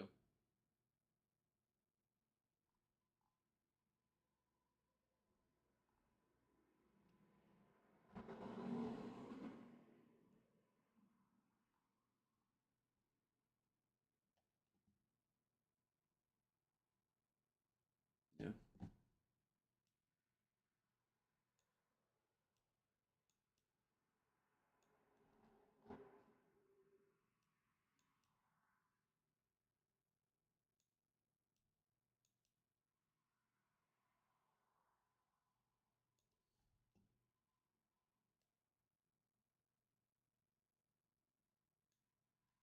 Site is WIP, work in progress.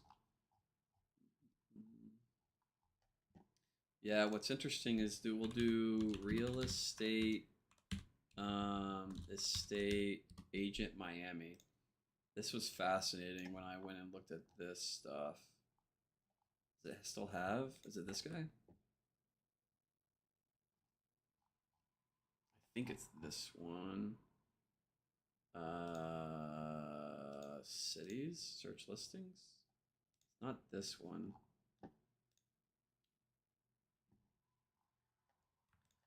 Miami Realtors. Oh, I've been calling you Jeffrey this entire time, and your name's Connor.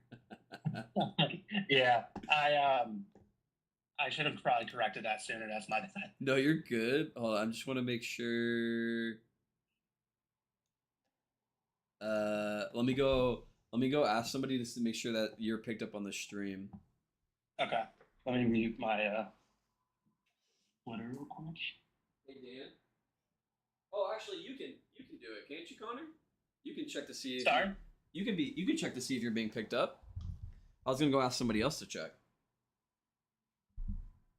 Picked up on where? Oh, on the stream. Like, just make sure your audio's picked up. Oh yeah, it is. I can hear you on my end. I muted. I'm on Twitter on browser, and I just wanted to mute that so there's no double feedback.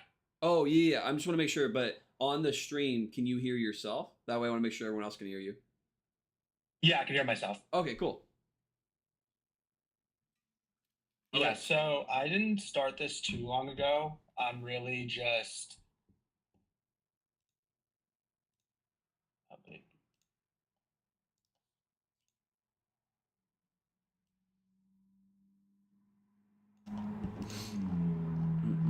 I'm trying to find the previous real estate agent I looked at. Because there's some crazy stuff. Oh, you know what it was? I looked at their Google business profile. Yeah, so I was kind of alluding to that. I've been co-managing this Google business profile for Jeff for like a month now, and we made his Google Workspace email, um, put that in his Google business profile, and then we had to verify that to make sure that he was actually running it. And we explained to some rep from Google what we were doing. That was okay. And then they took off all of our reviews, all of our updates. So we were going back and forth. Finally got the reviews back, but the reason why you weren't seeing them is because they're verifying the address for the office. Yeah. And he has to go there. We have to go there and shoot that like verification video. Okay. Yeah. It's a bit of a you're currently experiencing, so it's a bit of a pain in the ass, but it's like with anything, you do it once and then you're set. What I want to show you, and I'm not sure if you're aware, so a while ago, what I'll do is I'll just search in Google, and so I have like a series of like what's going on in search, and so I'll just do like different keywords, different search terms, and I'll look at different cities, and so Okay. this is your competitor for sure. I don't know. Yeah. I don't know if you've seen it, but they have like the CMS network where they're pulling the same. It looks like the same listings across multiple agent sites. Have you seen this before? No, I don't think I have. So I put it in chat. What's super interesting to me, and it's just because like I'll just go. How did I get to it? Let me actually stay here. Let me just go to their website. What they do, I don't know what they're doing to facilitate this. It must just be like a ginormous CMS, Hmm. like a backend process with like data tables. So on Jeff's site, it looked like you're using Supabase. Yeah, Superbase for sell, Yep. resend for emails. Yep. I think those are the main three. I don't know what they're using to. I don't even know what the name of the company that does this. I just noticed how because I was just looking in search real estate agent Miami, and I came across these sites, and so then the next thing I'll do. Do you still have stream like playing? You just have it muted. Yeah. Yeah. So then you just literally do the domain name in quotes. You probably already know about this. And what was like blew me away is that, and then you go right here, tools. They have 9,800 or 9,300 pages. Wow. Yeah, so Huh. it's not only this agent, because then I looked at the other. I probably won't be able to find them now, but I was looking at other agents, and it's literally the identical same, like everything. This Miami little. Oh yeah. Oh well, yeah. This website's designed by Luxury Presence. My broker just worked with them before. They're just Okay. extremely expensive. Yeah, I can't imagine facilitating something like this. This is No, it's yeah, this crazy. is it.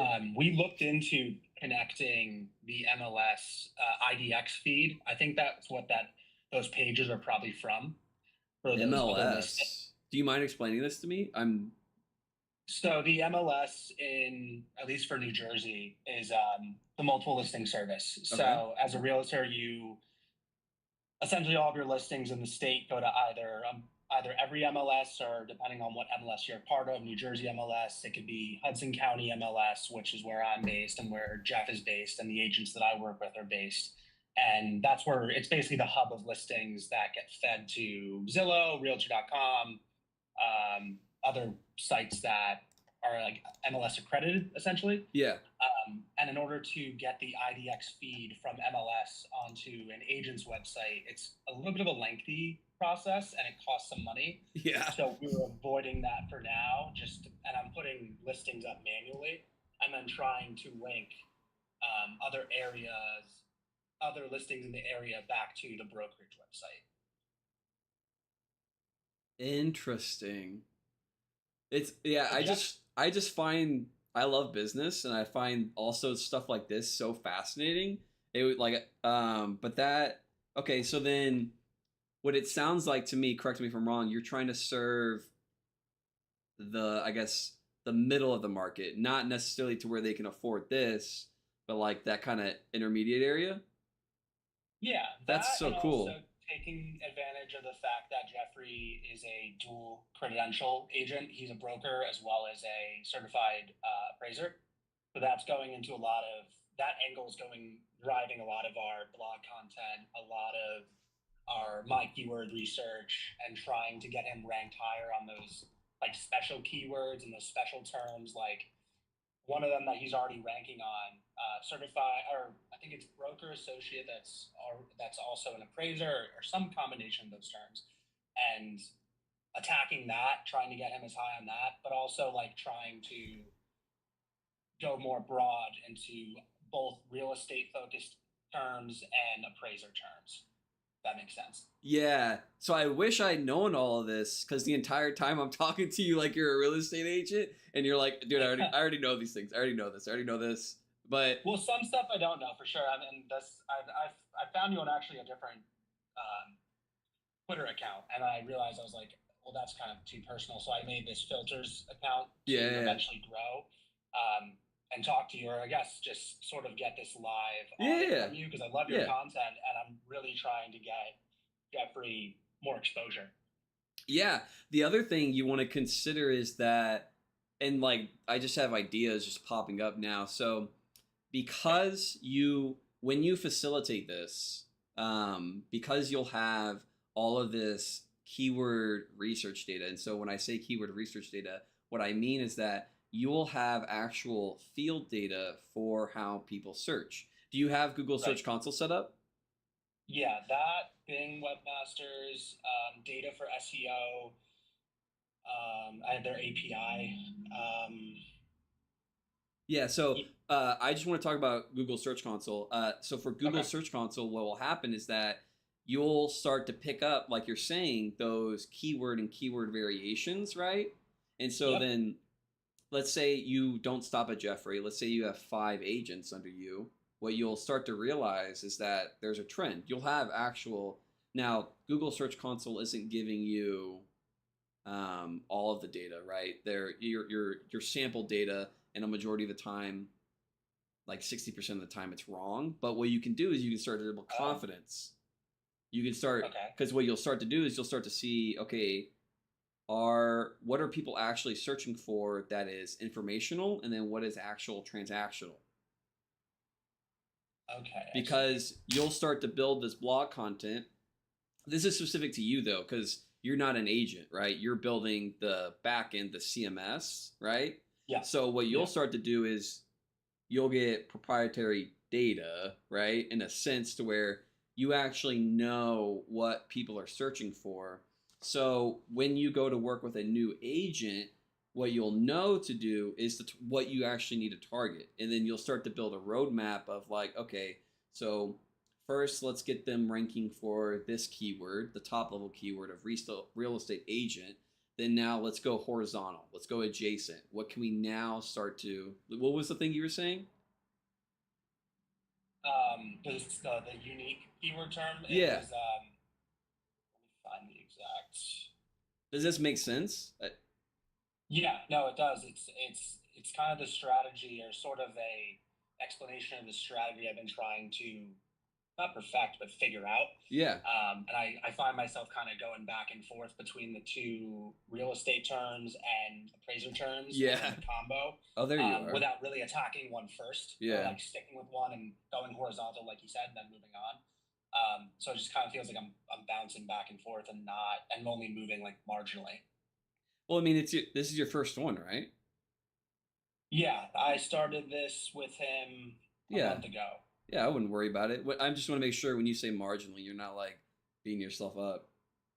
No, no, it's I kind of went into this figuring, knowing it was going to take a little while, um, but I guess I just want the It's best yeah, it's strategy super as cool. possible. It's super cool. Just Thank you. yeah. I'd love to show you my dashboard, I guess, that I've been working on for him, if that's possible. If I can share my screen. Yeah. Unless it goes onto the stream, I'd prefer not to do that. Yeah, anything you want like private, save, and we can like schedule a call, and like then we can do that. Yeah, that'd be But perfect. for right now, I'm live, so you know. Okay. Yeah, no problem. We can talk about that. Yeah. But yeah, so yeah, you'll naturally, because what will also happen is that even if you don't optimize for a certain keyword, what will happen is that Google will still recommend your pages. And so as people type in search, right, what you have to consider is that you only have one site to get the data from. But right. As you get more sites, as you build more blog content, what you'll start to pick up are the different keywords and keyword variations that people actually search for. So there was one you said that they do appraisal and broker. What was it? It was real estate appraiser who also sells homes in New Jersey. Yeah. So exactly like that, right? What will happen is that you'll get more similar natures of like the combinations that people are actually looking for. Does that make sense? Yeah, absolutely. That's super cool. That's interesting. I never would have imagined finding stuff like this. That's awesome. And it makes so much sense too to do. Yeah. Our area, our market is super competitive, and our brokerage is pretty big, but we lack on rankings. And while the brand is big and that kind of over encompasses everything, but the agents don't really get much personal exposure, and the agents that I work with specifically don't get that much personal exposure. And Jeff was nice enough to make himself as my first like pilot client, essentially. Yeah. So that's what we're trying to do. That's also such a good sell as well to think about, is that like, hey, I don't know the exact structure. I'm not too familiar with how all of that works with brokerages and stuff. But if you're like, hey, when you come under us, you get this custom site, and then it all feeds on itself. That's interesting. Right. That is. Yeah. Yeah. Huh. My next stage is really for the agents that already have their own website, other than Luxury Presence. If it's like Lofty or a sort of like a middle tier website provider, I'm trying to have my service plug into whatever website they already have in order to post content that's SEO rich and gets them ranking, even though that's not really enough, but that's like sort of the start of the content plan that I have for those agents I'm working on. And that's going to feed into kind of what I was saying in the comments with blog posts and extending those blog posts into Instagram content, LinkedIn content, Google business page updates, things like that. Yeah. And hopefully that's the end goal is them getting, like I said, ranked higher on the search. Yeah. You could do, it's very similar to what I do, is like a content syndication. So I record this gets clipped and edited, then this also turns into written posts, this turns into shorts, longs, and then like as an example, now obviously with real estate you may not be able to do exactly what I'm doing, right? It'd be dependent on the agent if they're willing to go and facilitate the recording and everything. But the idea, just the concept, right? Like end to end. Like for me, I'll get like 200 posts from this, and that like all repurposed across like different platforms, different social medias. Like this turns into, for me, this live stream will turn in. I can do more than 200. Oh yeah, of course. From a 30-minute video, especially. I mean, or it's crazy. Yeah. Just the audio. I've tried this with Jeff. He'll give me like a 10 to 15-minute recording of just him like driving around or going to an appointment. Yes. And talking about what he sees in the market, and then I take that recording, I run it through Whisper. Yes. And then I make like text-based content. But I think what you said before, and a lot of people can take from, is that visual content in real estate works way better than text-based static posts Yeah. and text-based reels. Yeah. Well, you'll also notice, I'm not sure if you've seen this as well. So, with certain keywords will have their own different ranking factors, right? So, Yeah. what happens is that the competitive environment will set kind of will set the ranking factors. So, real estate's visual. So, having a high photo count will correlate with rankings. If you're a CPA or if you're a personal injury lawyer, those are going to have a higher word count. So those are going to require more text on page. Does that kind of make sense? Yeah, Yeah. absolutely. Yeah. So it's not only because it's not only such a visual service because it's homes. Yeah. Yeah. I Interesting. um I also love what you said. I think it was on the real estate page with moving the listings up. Could you break that down again? That reasoning why is it a visual thing? I just think of yeah, so how I think about it is the like my ideal client, my ideal customer, what's the first thing that they're going to want to see? They're going to want to see trust factors. They're going to want to Right. see what I've previously worked with. What you're also doing is that, let's say I only have a budget of $300,000 to $500,000.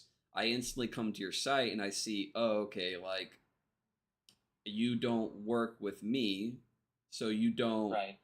now necessarily they you still need to eat or whatever, right? So you may work with them, but what you do is you kind of frame that conversation.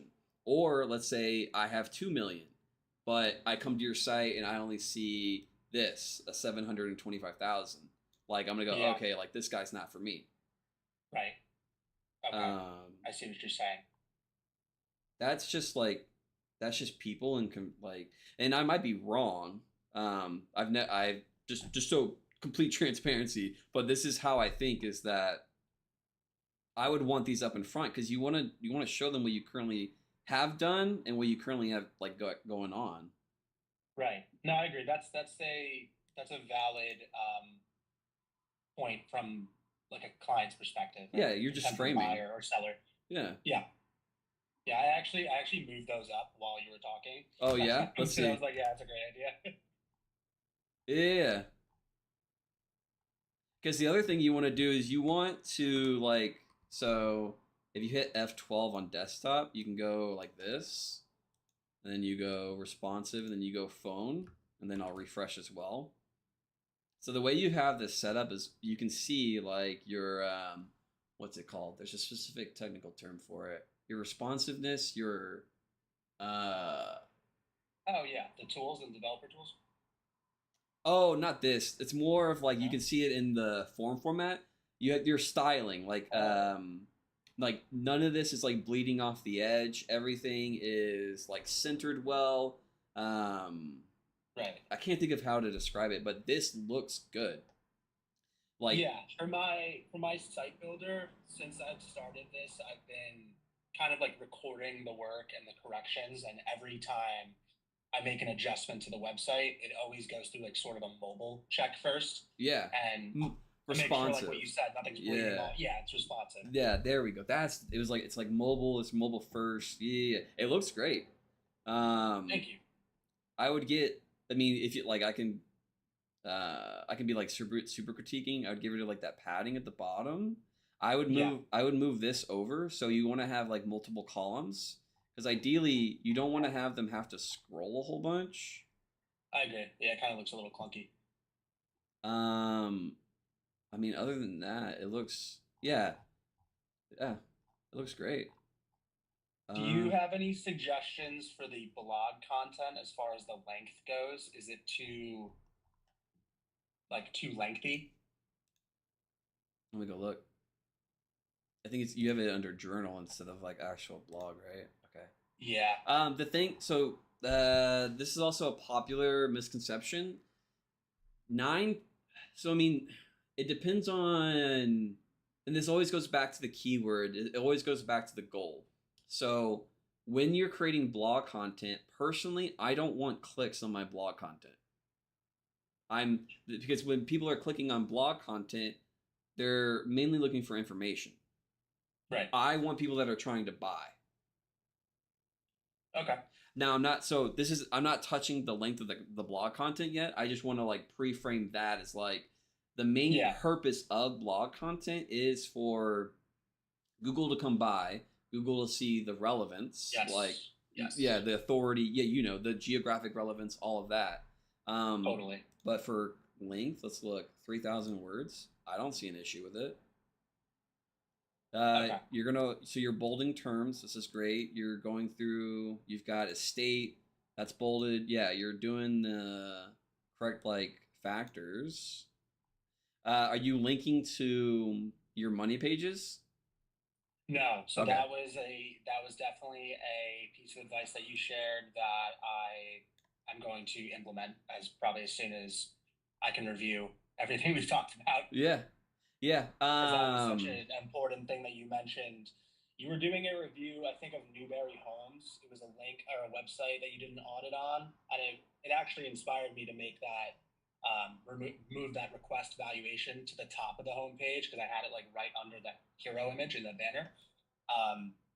But the money pages, that's why I asked that before what you thought the money pages were, because I want to get those linked in either past blogs or future ones moving forward. Yeah.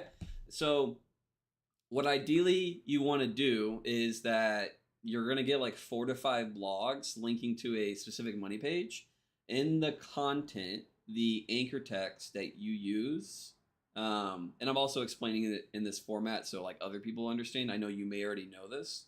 Okay. That anchor text, you also want to match the keyword you're trying to target with that page, right? Does that make sense? Right. Yeah. Yeah. What else? So you're gonna get like 4 to 5, and then you're gonna notice that it's not helping your page rank anymore, right? That at that point, you rather need to go back to your on page, or you need to consider getting backlinks. Right. Yeah, I wanted to set up a call with you after to talk about that backlinks. I think you had mentioned the press release. Yeah. I think that would be such a great win for him and his website. Yeah. And then also, if I don't know if you're doing the posting for him or if he's doing the social posting, just have him link back to the site as well. Yeah, everything. So I do his newsletter, his website, his social media, and his Google business page. Yeah. I don't see anything like glaring wrong. I mean, with the blog content, just something that I do.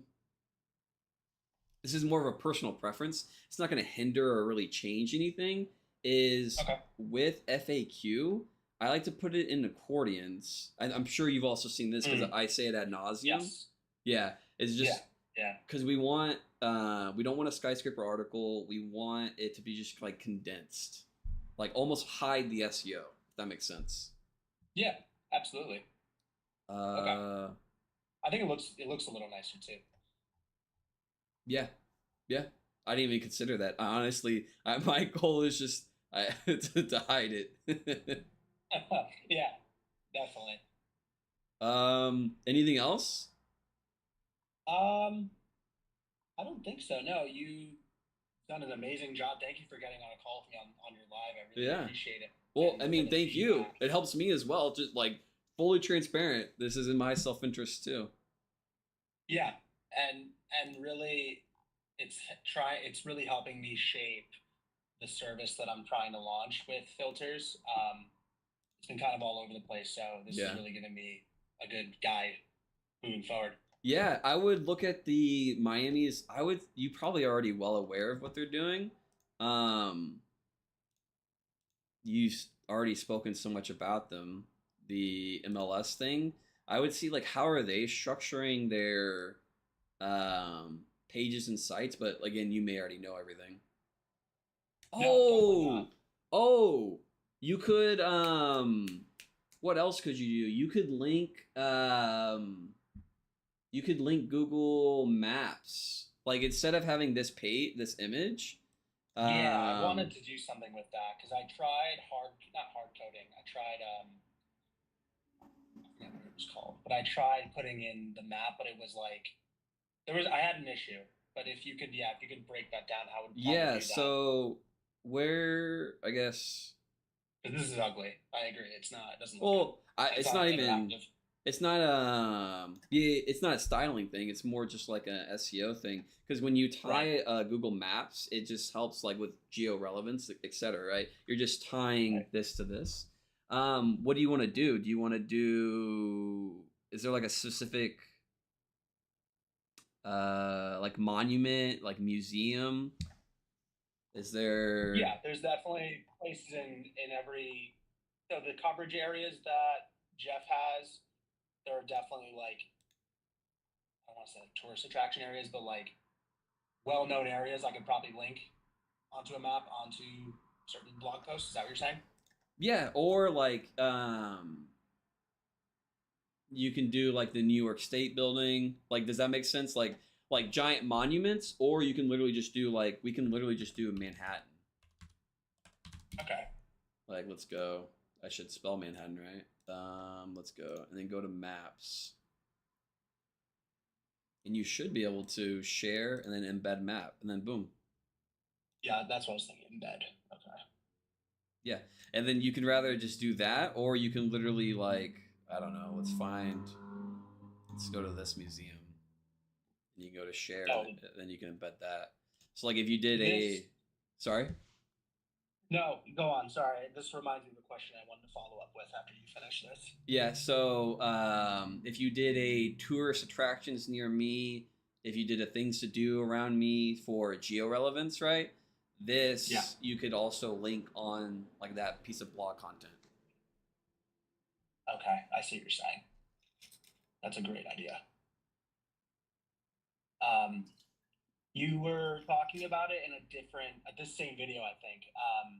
For the Google business profile, it was embedding or like this page that you're open with, embedding that link onto the website. What was that about for the business? Yeah, it's essentially the exact same thing. Where's Jeffrey's? Do I still have it open? Or there it is. Yeah. So yeah, so you find the Google Business Profile, you go to Maps. Oh, it's being difficult. Yeah. Let's see. So once we have the address there, what would I do if you could show with like a different business? Yeah, I'll try it with a different business, but I'm a little stubborn. I want to see if I can get it to pop. It's not. I think I might have the link. Oh, if you have the link to, oh well, yeah. Let's try that maybe. Okay, here it is. I'll put it in the comments. There we go. Let's see what happens here. Yeah, there we go. Yeah, so you go to share and then you go to embed map and it's right there. And you just copy that. There, and that's the link that I would put in the footer. Yep. Okay, got it. Yeah. And what is the strategy behind that? Is that so it's an exact point? Because I think you opened up somebody's page and it was like a broad map or something. What probably happen is they just won't be linking to their profile, or what will happen is that they'll link to the address instead of because like you could literally type in where he's at, the address, and then you can get a map for that. But you want to tie it specifically to the Google entity, to the Google business profile. Got it. Okay, so it's just connecting the dots. Yeah, I'm still live. All right. My dinner's here. You got any final question? No, I'm good. Thank you so much, Chris. Yeah. I appreciate the live audit, the live meeting, answering my questions. This is great. I'm definitely going to be in contact with you. Yeah, just DM me, and then yeah, I'll respond when I get a chance. All right. Thank you, Chris. I appreciate it. Have a good day. You too.